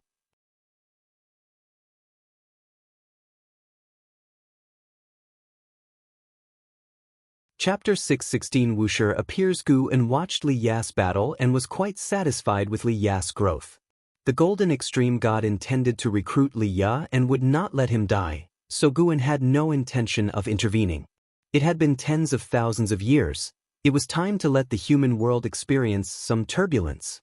Trials could be opportunities for all living beings. Peace does not necessarily mean safety, and great destruction could lead to rebirth from nirvana. Guan continued to close his eyes and refine his Miao Zhen Dharma aspect. In the years that followed, in less than a decade, the innate human race released by the Golden Extreme God became a major scourge in the world. This innate human race had a heaven-encompassing free immortal, more than 10 profound yuan free immortals, and cultivators from various realms below that, even the least among them possessed the immortal Tao realm. They rampaged everywhere, slaughtering living beings to establish their territories, causing shock throughout the world. Being prisoners of the Golden Extreme God, they saw this as their only hope, so they fought fiercely even if it meant making enemies of the whole world, and they did so with insanity. Yet the most powerful, the heaven-encompassing free immortal, kept a low profile, never making a move, uncertain of whom he was wary about. Time flew swiftly. 100 years had passed since the golden extreme god released the innate human race, and they had become the most feared race in all the world. Although they were of the human race, their methods were brutal. They claimed innate supremacy, earning the disdain of the human race in the celestial spirit great world. The innate human race not only killed, but they also conquered human imperial dynasties and sects, spreading their descendants and forming numerous factions in the human world, bringing disasters everywhere. At noon this day, Xiaolan returned to her grotto heaven. She made her way to Guan's side. Guan was meditating by the lake, seemingly deep in concentration, but he was actually pretending. Brother Gu, the Tao court is preparing to expel the innate human race. I too must go to battle. It might be many years before I can return. Xiaolan sat beside Guan and spoke. She was neither frightened nor reluctant to leave Guan. Her heart was filled with anticipation and excitement. After tens of thousands of years of cultivation, she finally saw a chance to demonstrate her strength. She was still in the carefree primordial immortal realm, but not far from advancing to the divine immortal of wondrous Dharma realm. Guan looked at her and said sentimentally, "My dear Laner is really grown up, about to become a savior." "Not really, I'm just following the seniors to battle. Of course, if I come across someone suffering, I will lend a hand," Xiaolan said with a smile. The Tao court's ideals were upright, worthy of being the leaders of the righteous Tao, with the majority of disciples bearing the responsibility to relieve suffering. Encountering people in distress and not offering help would contradict the identity of a Tao court disciple. Due to Xiaolan's connection, Guan often visited the Tao court and established many contacts there, which allowed him to understand the Tao court from the grassroots level. While there were indeed dark affairs within the Tao court, the disciples believed that as long as these were exposed, the Tao court would provide the answers they sought. Xiaolan began to talk about the deeds of the innate human race. This group of the human race didn't come from outer heaven but suddenly sprang up in the human world, making the Tao court's higher-ups wary. Xiaolan heard from one of her free immortal masters that the Tao court had begun to inspect every secret realm in the human world to prevent future calamities like the innate human race. Guan pretended to be greatly enlightened, satisfying Xiaolan's desire to share. Once she recalls her past life memories, she won't be this lively anymore. Guan thought to himself, cherishing the current time they spent together. Though the soul had not changed, memories could affect one's personality. What couldn't change was only the innate nature. The two talked for several hours before Xiaolan finally got up to pack her things, and Guan continued pretending to cultivate. As Xiaolan left, he could also focus his attention elsewhere. When the Tao court officially declared war on the innate human race, the morale of all beings in heaven and earth surged. More and more sects, imperial dynasties, and races joined the siege against the innate human race, including the Qiankuan sect, the Tai Tsung imperial dynasty, and the Supreme sect. However, even facing the siege of the entire world, the innate human race displayed terrifying strength. Even the great cultivators of the Tao court couldn't penetrate the territories established by the innate human race. Battles began to turn into the main melody of heaven and earth. Guan still frequented various dojos, picking mature medicinal herbs. Even though he had reached the level of the Miao Zhen Daoyuo immortal, Guan didn't deliberately seek to increase his lifespan, maintaining a healthy rhythm that neither invited trouble nor overburdened him. As his old friends also got drawn into the conflict with the innate human race, his life became interesting, and watching his old friends' experiences added anticipation to his life. S.E.A. The Novel Fire. NE*T website on Google to access chapters of novels early and in the highest quality. Battles among the strong were the easiest way to become famous. For mortal spirits, cataclysms were disasters, but for those chosen ones, they were enormous stages. More and more chosen ones became famous throughout the world. Those guided by the golden extreme god all rose up, extensively promoting the celestial name of the profound star immortal monarch, thereby elevating his status in the hearts of all beings. 300 years had passed since Xiaolan joined the battle. Early in the morning, Guan returned to the Taoist field of the beginningless, holding the white spirit rat in his arms, which had become smaller compared to the past, about the size of a cat but still chubby. If you cause trouble in the mortal world again, I won't let you go out. Guan spoke as he walked, his tone somewhat strict. The white spirit rat shrunk its head, not daring to make a sound. A figure appeared under a tree ahead. It was Qin Chuan. He quickly came up to Guan and bowed, then hesitated to speak. Guan smiled. Speak what you wish to say. He already knew the purpose of Qin Chuan's visit, having contemplated this matter on his way. Nowadays, the innate human race is causing chaos. In the past years, evil demons of the innate human race attacked the Qiankuan sect. We want to go out and expel the innate human race. The Qiankuan sect has suffered many casualties due to the demons of the innate human race, and surely the mortals below are living even harder lives. Qin Chuan mustered his courage and spoke, his tone uneasy. Having stayed in the Taoist field of the beginningless for 70,000 years, he hadn't yet gone out, and he knew that his current strength was not yet enough to satisfy his master. Guan looked at him and said, Then go, and tell the others that anyone who wants to go can go. I allow you to use the Tao treasures, but once this calamity ends, you all must return. Qin Chuan was overjoyed and quickly thanked Guan, not expecting his master to agree so readily. He immediately went back to pass on the news. Guan continued to walk leisurely forward, constantly teaching the white spirit rat. Elsewhere, the disciples gathered together, hearing that Guan agreed to let them go. Everyone was delighted, even the celestial demon child wanted to go. Indeed, our master still cares for all living beings of the world. We must perform well and not tarnish the name of the beginningless, Lv Xian said excitedly. He had long wanted to go out and experience battles with the strong ones of the world. The others nodded, and after chatting for a while, they all went back to prepare, leaving only an Xian, Shenzhen, and the ghost mother of Ephemera unprepared to go. The ghost mother of Ephemera did not believe she was qualified to go. Shenzhen looked toward an Xian curious, Aren't you going either? An Xian casually answered, I'll go when master lets me. I want to stay by his side and cultivate. If you find any errors, ads pop up, ads redirect, broken links, non-standard content, etc., please let us know reports so we can fix it as soon as possible.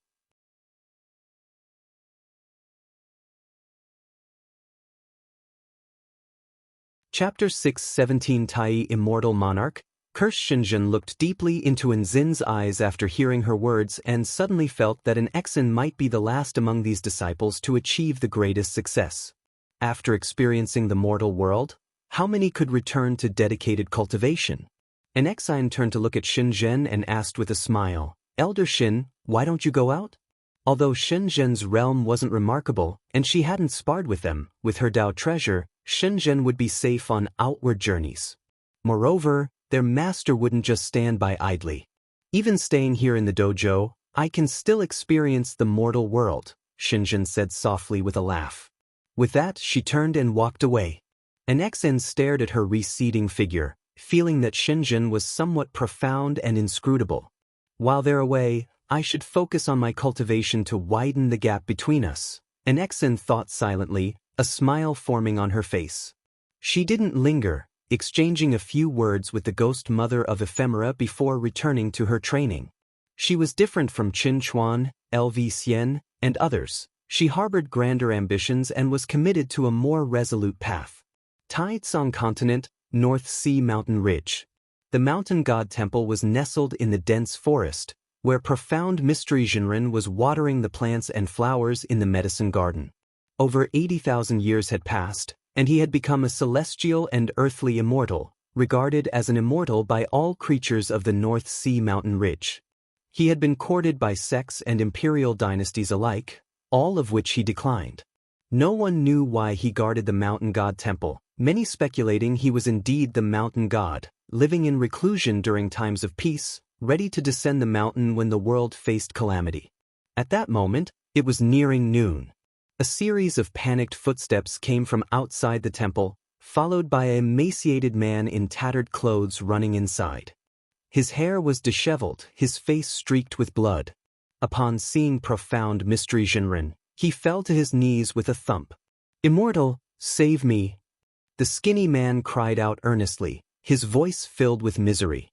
Profound mystery Jinren didn't look at him and casually said, "Don't underestimate the power of the Taizong dynasty, and besides, I don't have the strength to save the world." Upon hearing this, the skinny man stopped crying and looked up at profound mystery Jinren, asking, "Then, can you ask the mountain god to take action?" Profound mystery Jinren halted his work and turned to look at him, his gaze calm. "You've been here 3 times. This is the 3rd. Are you so certain of the mountain god's existence?" Profound mystery Jinren asked indifferently. He was no longer the naive person of the past. Today, he would mention the mountain god, but only as a legend, no longer fervently proclaiming his existence as he had before. It wasn't that he had ceased to revere the mountain god, but that he understood the mountain god's intentions. The mountain god was just one of that being's identities, as was the supporting Dao sword venerable. Rather than eternally protecting all living beings, the mountain god likely wished for them to possess the capability to protect their own world. Moreover, profound mystery Jinren wasn't convinced that the innate human race was a dreadful existence, especially compared to the past cosmic calamities. The current situation seemed more like a well-prepared trial. Perhaps it was the work of the immortal gods spoken of in the world. At any rate, profound mystery Jinren didn't believe in the legends of immortal gods like the profound star immortal monarch or the golden extreme god. Faced with profound mystery Jinren's gaze, the skinny man revealed a look of panic. "No need for further pretense. Speak, what is your origin, and what is your purpose here?" Profound mystery Jinren asked coldly, pressuring the man with the imposing aura of a celestial and earthly immortal. Boom! A shocking boom echoed from afar, and looking up, one could see a blood-red rainbow light appearing in the sky. The innate human race was battling fiercely against the Taizong imperial dynasty, and this conflict was affecting the entire Taizong continent. The surging aura from afar did not affect profound mysterious Jinren as he looked coldly down at the gaunt man kneeling on the ground, his gaze icy, as if 2 blades were piercing through the man's heart. The gaunt man bowed his head as he slowly stood up. "It's rare to find a devotee like you in the human world, worshipping a non-existent mountain god here for tens of thousands of years. Your devotion has moved me." The gaunt man spoke, and his tone seemed transformed, lacking the previous panic. He slowly lifted his gaze, and his pupils turned an eerie silver blue, which made profound mysterious Jinren frown. "The mountain god you worship does not exist, but there are real immortal gods worthy of your devotion," said the gaunt man with a mysterious tone. Profound mysterious Jinren said mockingly, "Oh? You also believe in the profound star immortal monarch? And how will you prove the existence of profound star immortal monarch?" The gaunt man shook his head and said, "No, I do not follow profound star immortal monarch. I am a devotee of another immortal monarch, known as Tai immortal monarch. He is far greater than profound star immortal monarch. He has created and saved the world, and it is his great virtue that has earned him a position amongst the ranks of immortals, while profound star immortal monarch merely inherited his immortal position." Tai immortal monarch? Profound mysterious Jinren was hearing this name for the first time. He furrowed his brow and asked, "Who exactly are you?" The gaunt man replied, "Who I am is not important. I am simply a follower of Tai immortal monarch. My life once plunged into darkness without hope, and it was he who saved me. There are many like me in this world. You are not the first one I've sought out. Followers of Tai immortal monarch are unlike the lapdogs of profound star immortal monarch. They blindly proclaim his strength in ignorance." "Aren't you doing the same as them?" scoffed profound mysterious Jinren. The gaunt man smiled and said, "Naturally, it's different. I only speak of Tai immortal monarch to those who share our path. The immortal monarch once said that when he truly saves all living beings, then we can praise his name. The biggest difference between him and profound star immortal monarch is, he acts first and seeks recognition later. Profound mysterious Shinran fell silent. He wondered what Tai immortal monarch's true intentions were. Could it be that both profound star immortal monarch and Tai immortal monarch truly exist, and they are engaged in an open and secret struggle, competing for the hearts of all living beings? He felt it was quite possible, and this thought made him somewhat disdainful of both immortal gods. Such behavior, how is it any different from mortals? The immortal gods in his heart should be high above, without a tint of mortal desires. The gaunt man took a step forward and said, "What's known as the innate human race are actually the slaves bred by the golden extreme god under profound star immortal monarch. Their madness stems from trying to grasp a sliver of hope. The human world now is a sea of suffering, whether for us or the innate human race, everyone is struggling desperately. Only by believing in the coming of Tai immortal monarch can we see a glimmer of hope." Profound mysterious Shinran asked, "If Tai immortal monarch is in charge of this matter, what need is there for you or me? The heavenly Tao has its celestial rules. Tai immortal monarch cannot descend directly unless there are people in this world who believe in him and appeal to the heavenly Tao with great vows, then the heavenly Tao will permit his arrival.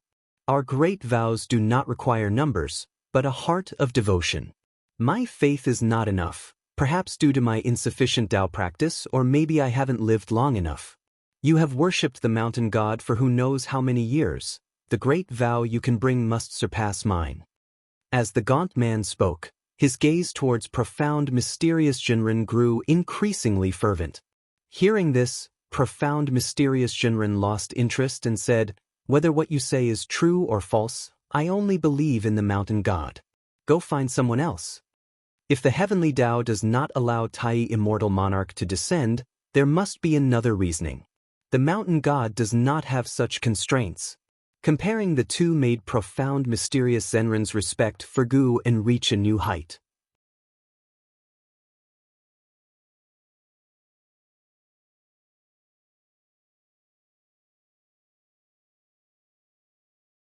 Chapter 618. Guan and Li Xuanda. Watching the emaciated man's abnormal state, profound mysterious Zenran's brows furrowed tighter, and he immediately became cautious. Although the emaciated man's cultivation level posed no threat to him, the chill that ran down his spine as he listened to the man's curse was inexplicable. The bloodied, emaciated man's face twisted into a fierce grimace, his eyes filled with bitter resentment as he stared at profound mysterious Shinran. Quickly, the emaciated man dissolved into a puddle of blood, transforming rapidly into a foul gas, leaving behind only a shallow pit. Profound mysterious Shinran looked at the pit, his brow tightly knit, his eyes filled with confusion, and his heart stirred with unease. He was full of dread for that Tai immortal monarch, feeling that Tai immortal monarch was even more fearsome than profound star immortal monarch. Profound star immortal monarch, at most, made a fool of all living beings, while Tai immortal monarch would not tolerate any refusal from anyone, even being ruthless to his own followers. Could it be that the mountain god speaks the truth, that the immortal gods have no obligation to be kind to all living beings, and that mortal spirits shouldn't assume their own perspectives when considering the immortal gods? Profound mysterious Shinran thought with a furrowed brow. The mere recollection of the emaciated man's face sent shivers down his spine. What right did a Mahayana realm cultivator have to curse him, a celestial and earthly immortal? But the mere thought of that enigmatic Tai immortal monarch prevented him from calming his heart. He could only focus on the medicinal herbs in the garden, hoping to divert his attention. The distant battle continued unabated, lasting several days, with the evil demons of the innate human race finally being expelled, and the Tai-Tsang dynasty once again defended its own territory. For tens of thousands of years, without Gu-N's protection, the Tai-Tsang dynasty always turned misfortune into a blessing, its foundation growing ever deeper. Although the Tai-Tsang dynasty's tribulations had passed, profound mysterious Zenran's torment only increased. Since the curse, his cultivation practice grew increasingly agitated, especially at night, when his mana would run wild, and he began to see many illusions, all depicting the grisly deaths of his kin. He, too, had his own family and relatives. The Li family of the royal house of the Taizong dynasty was also of his lineage.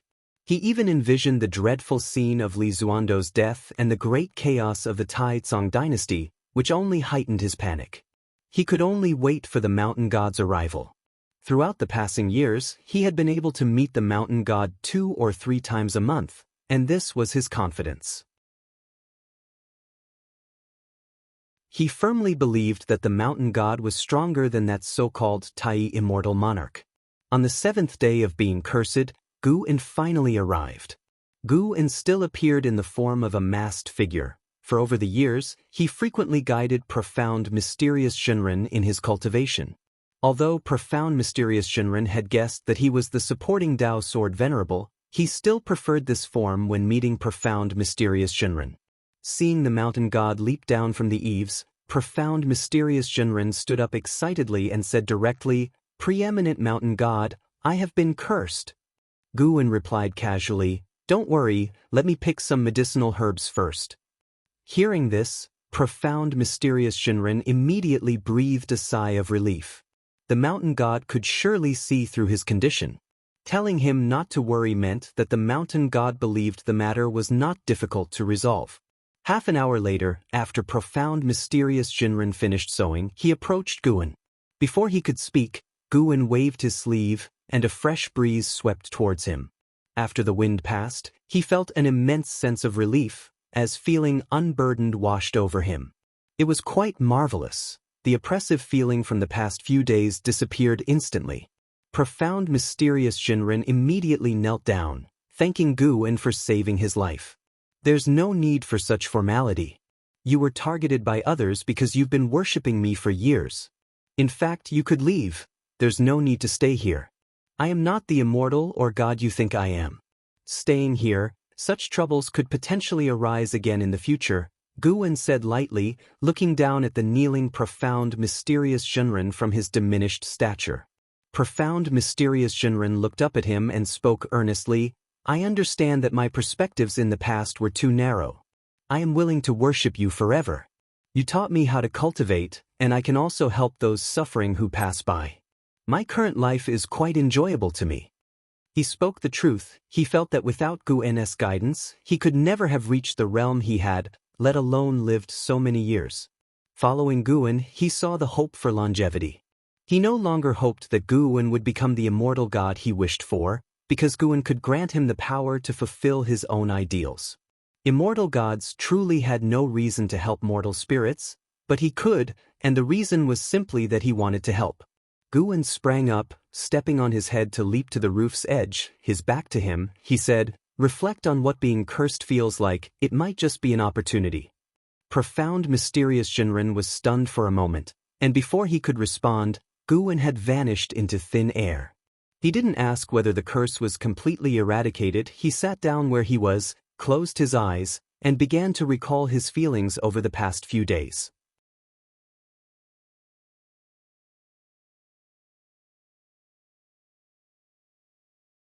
Could the appearance of the innate human race be more than just a coincidence?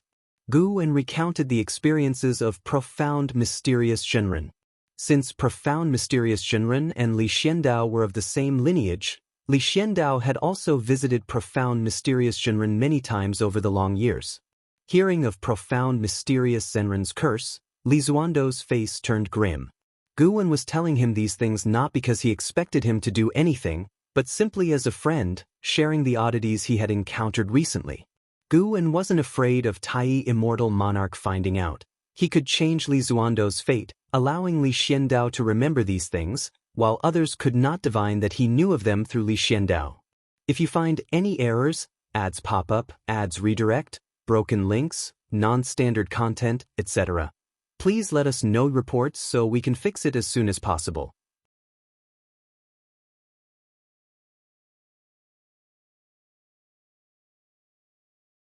Chapter 619. Wuxia saves the world. Immortal gods want to vie for the hearts of all beings in the celestial spirit great world? Li Xiandao asked, frowning. Guan was pouring himself a drink as he said, perhaps, facing the strife among immortal gods, what do you think mortals should do?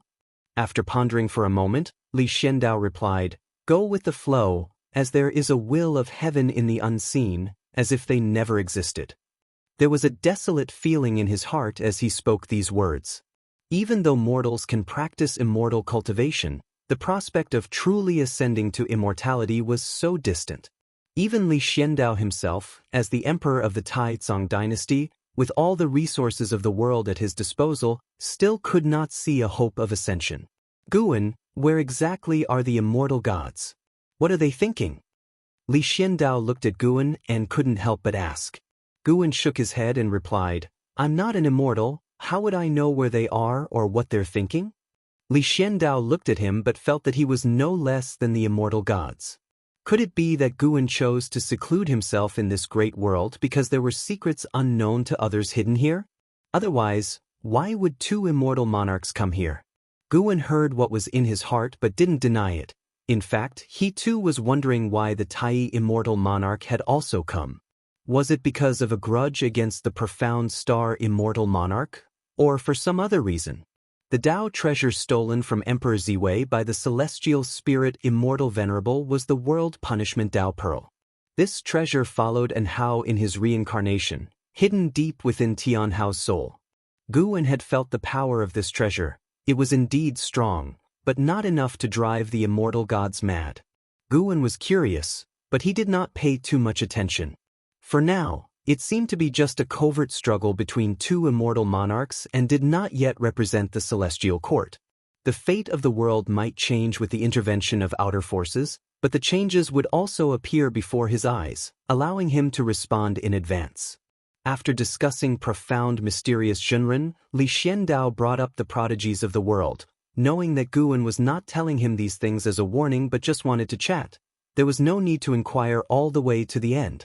In the Taizong imperial dynasty, he was the sky, but compared to the ethereal immortal gods, he was no different from dust.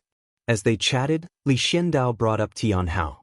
Tian Hao was truly too dazzling, which made him think of An Hao. Even though, realistically speaking, Tian Hao's growth rate was more exaggerated than An Hao's, he felt that if An Hao were still around, he might not be inferior to Tian Hao. Both of them had Hao in their names, as if it signified some kind of legacy. Even with the innate human race causing chaos in the world, they could not steal the spotlight from Tian Hao because he too was combating the innate human race, maintaining an undefeated record. Tian Hao was shedding the identity of a prodigy.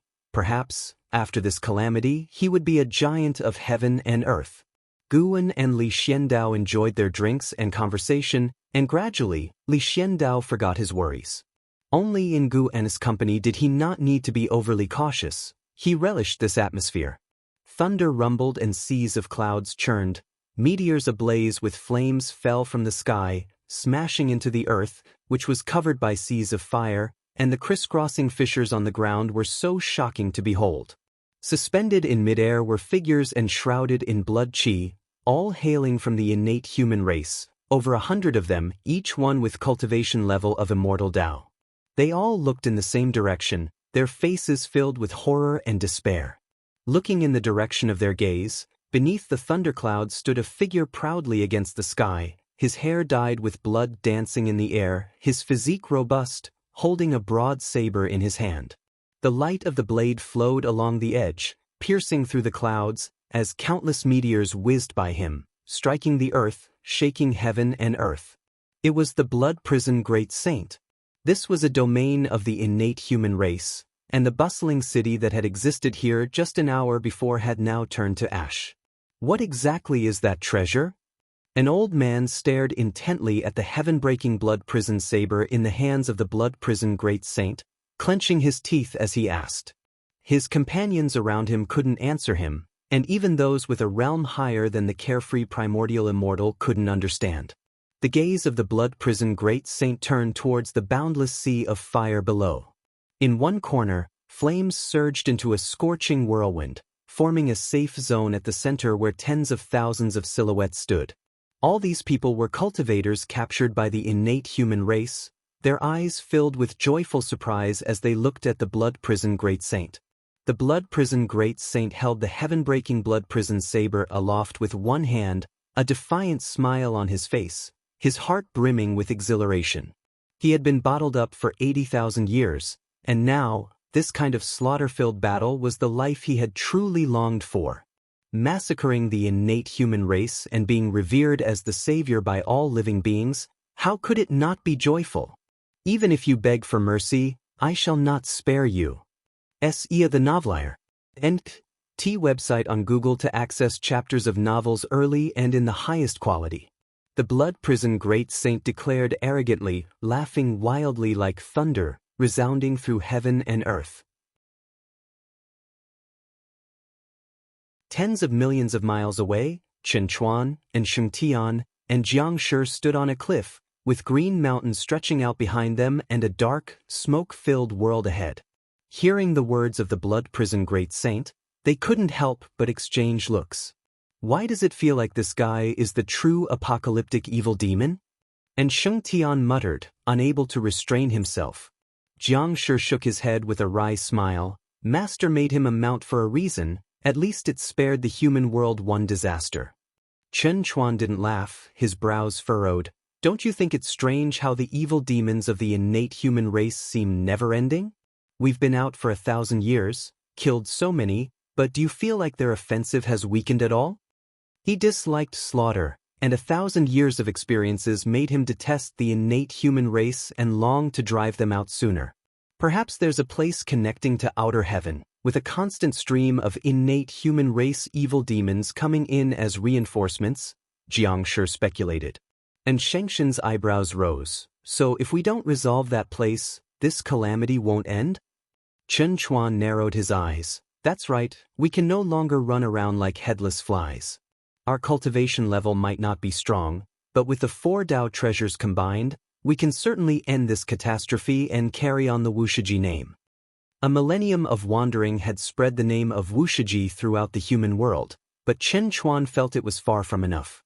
His master had saved the human world many times over, yet people had forgotten him, with voices of faith in immortal gods everywhere now. This dissatisfaction was palpable. He wanted to make all living beings realize who it was that propped up the celestial spirit great world. When Sheng Tian heard Chen Chuan's words, his heart stirred, and his face lit up with anticipation. We could go find Celestial Demon Child and the others. Having 3 more Tao treasures would give us even more assurance, Jiang Shi suggested. Chen Chuan nodded, his eyes gleaming. Wushiji disciples, wielding the 7 great Tao treasures to save the world. That story would be even more spectacular. The 3 exchanged a glance, leaped forward to aid the blood prison great saint, and prepared to quickly end the final battle. Meanwhile, under the world gate, the celestial spirit god was watching them. Ever since Chen Chuan and the others had appeared, the might of the Tao treasures had caught the attention of the celestial spirit god. Tian Hao had 3 Tao treasures, and at that time, he was amazed at Gu An's capability to craft magical treasures. Now seeing that each of the Wushiji disciples held one, he was curious just how high Gu An's realm might be. Profound Star Immortal Monarch, Tai Immortal Monarch, and him. In this chess game, Golden Extreme God, you no longer have any hope for life, pitiful that you don't even know it.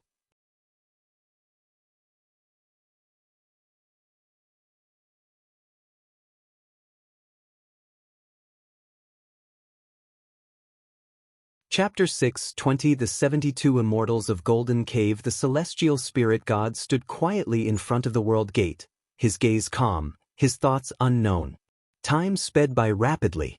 After a long while, the world gate burst forth with strong light, dazzlingly brilliant, as 72 silhouettes stepped out, men and women both, dressed uniquely, yet all exuding an extraordinary aura, displaying the immortal light. The celestial spirit god's face changed slightly, clearly not expecting the identities of the newcomers. Leading the way was a man in a purple robe, wearing a divine crown with delicately embroidered patterns and luxurious crystals adorning his robe, and 2 dragon horns on the crown reaching to the sky as tendrils of blue flame swirled around him while he walked. The celestial spirit god immediately greeted them with a fist and palm salute. The man in the purple robe didn't respond to the celestial spirit god, walking straight past him, with the others following closely behind. Celestial spirit god, you've been guarding this place for so many years, it's time to bow down to Emperor Ziwei. A young man, clad in golden chain armor, holding a long spear joked with the celestial spirit god. He walked amongst the crowd, and looking at him alone, his presence was no weaker than the celestial spirit god's. The celestial spirit god didn't make a sound, and the golden-armored youth, unangered, continued forward. Watching them fly toward the depths of the universe, the celestial spirit god reflected, Tai Immortal Monarch has actually sent the 72 immortals of Jin Dong. It seems the Golden Extreme God is destined to die. But, does the Golden Extreme God really warrant the collective arrival of the 72 immortals? The celestial spirit god thought of Guan. Could it be that Tai Immortal Monarch knew of Guan's existence? He had complicated feelings about Guan. Having once died at Guan's hands, there was enmity, but since Guan hadn't truly wiped him out and also showed immense kindness to his son, it made him unclear about his own feelings toward Guan regardless. It was none of his business. He just needed to sit here and watch. As the years meandered by, 5,000 years had passed since Guan helped profound mysterious Shinran lift the curse. While the whole world was contending with the innate human race, they couldn't completely eradicate them. Guan had also tried, quietly eliminating a wicked innate human race evil demon, but without receiving any lifespan notification. This innate human race had entangled themselves with a bizarre karma power related to the Golden Extreme God. Perhaps their lifespans had long been controlled by him. Unable to seize lifespans, Guan grew indifferent to further action, leaving it to the beings of this world to solve on their own. Although he didn't take action, it wasn't a sign of his indifference. His disciples acted at his behest, having saved countless lives over 5,000 years. Wushi's fame had spread, and sects throughout the world knew of Wushi's existence. Celestial Demon Child, Chen Chuan, and others hadn't exposed Guan's name. The world only knew of their origin from Wusher, oblivious to the master of Wusher. On this day, the weather was clear. Guan was instructing an Xian in the cultivation of the immortal Emperor's Eye. Ever since she had been stimulated by Tianhao's celestial Tao destiny to a breakthrough, her comprehension of the immortal Emperor's Eye grew deeper. Although far from Guan's level of achievement, she could now wield the power of the immortal Emperor's Eye. Her immortal Emperor's Eye divine power wasn't karma divine power but a kind of devouring strength that could consume everything, turning it into her own power in a short time. This was a very practical divine skill for combat.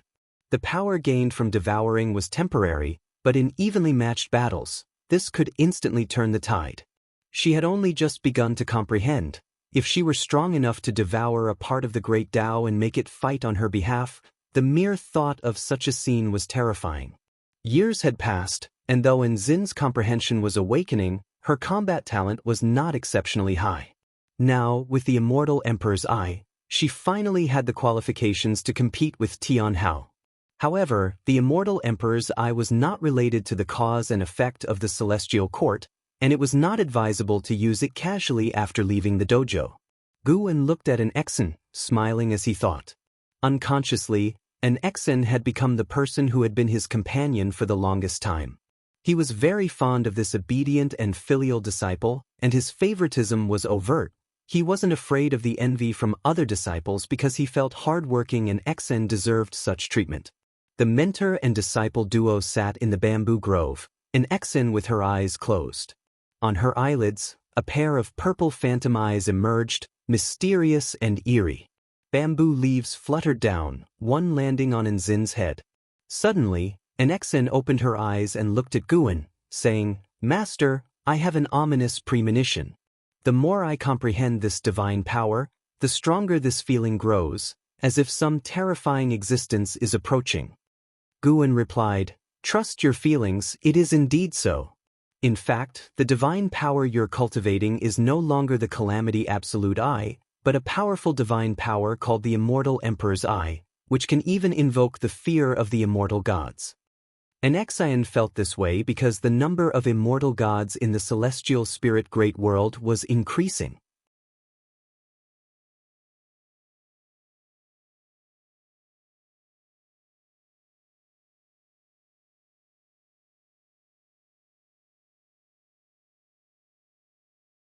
The golden extreme god stood at the lake's shore, frowning deeply while scanning all around him, clutching a long spear in his hand.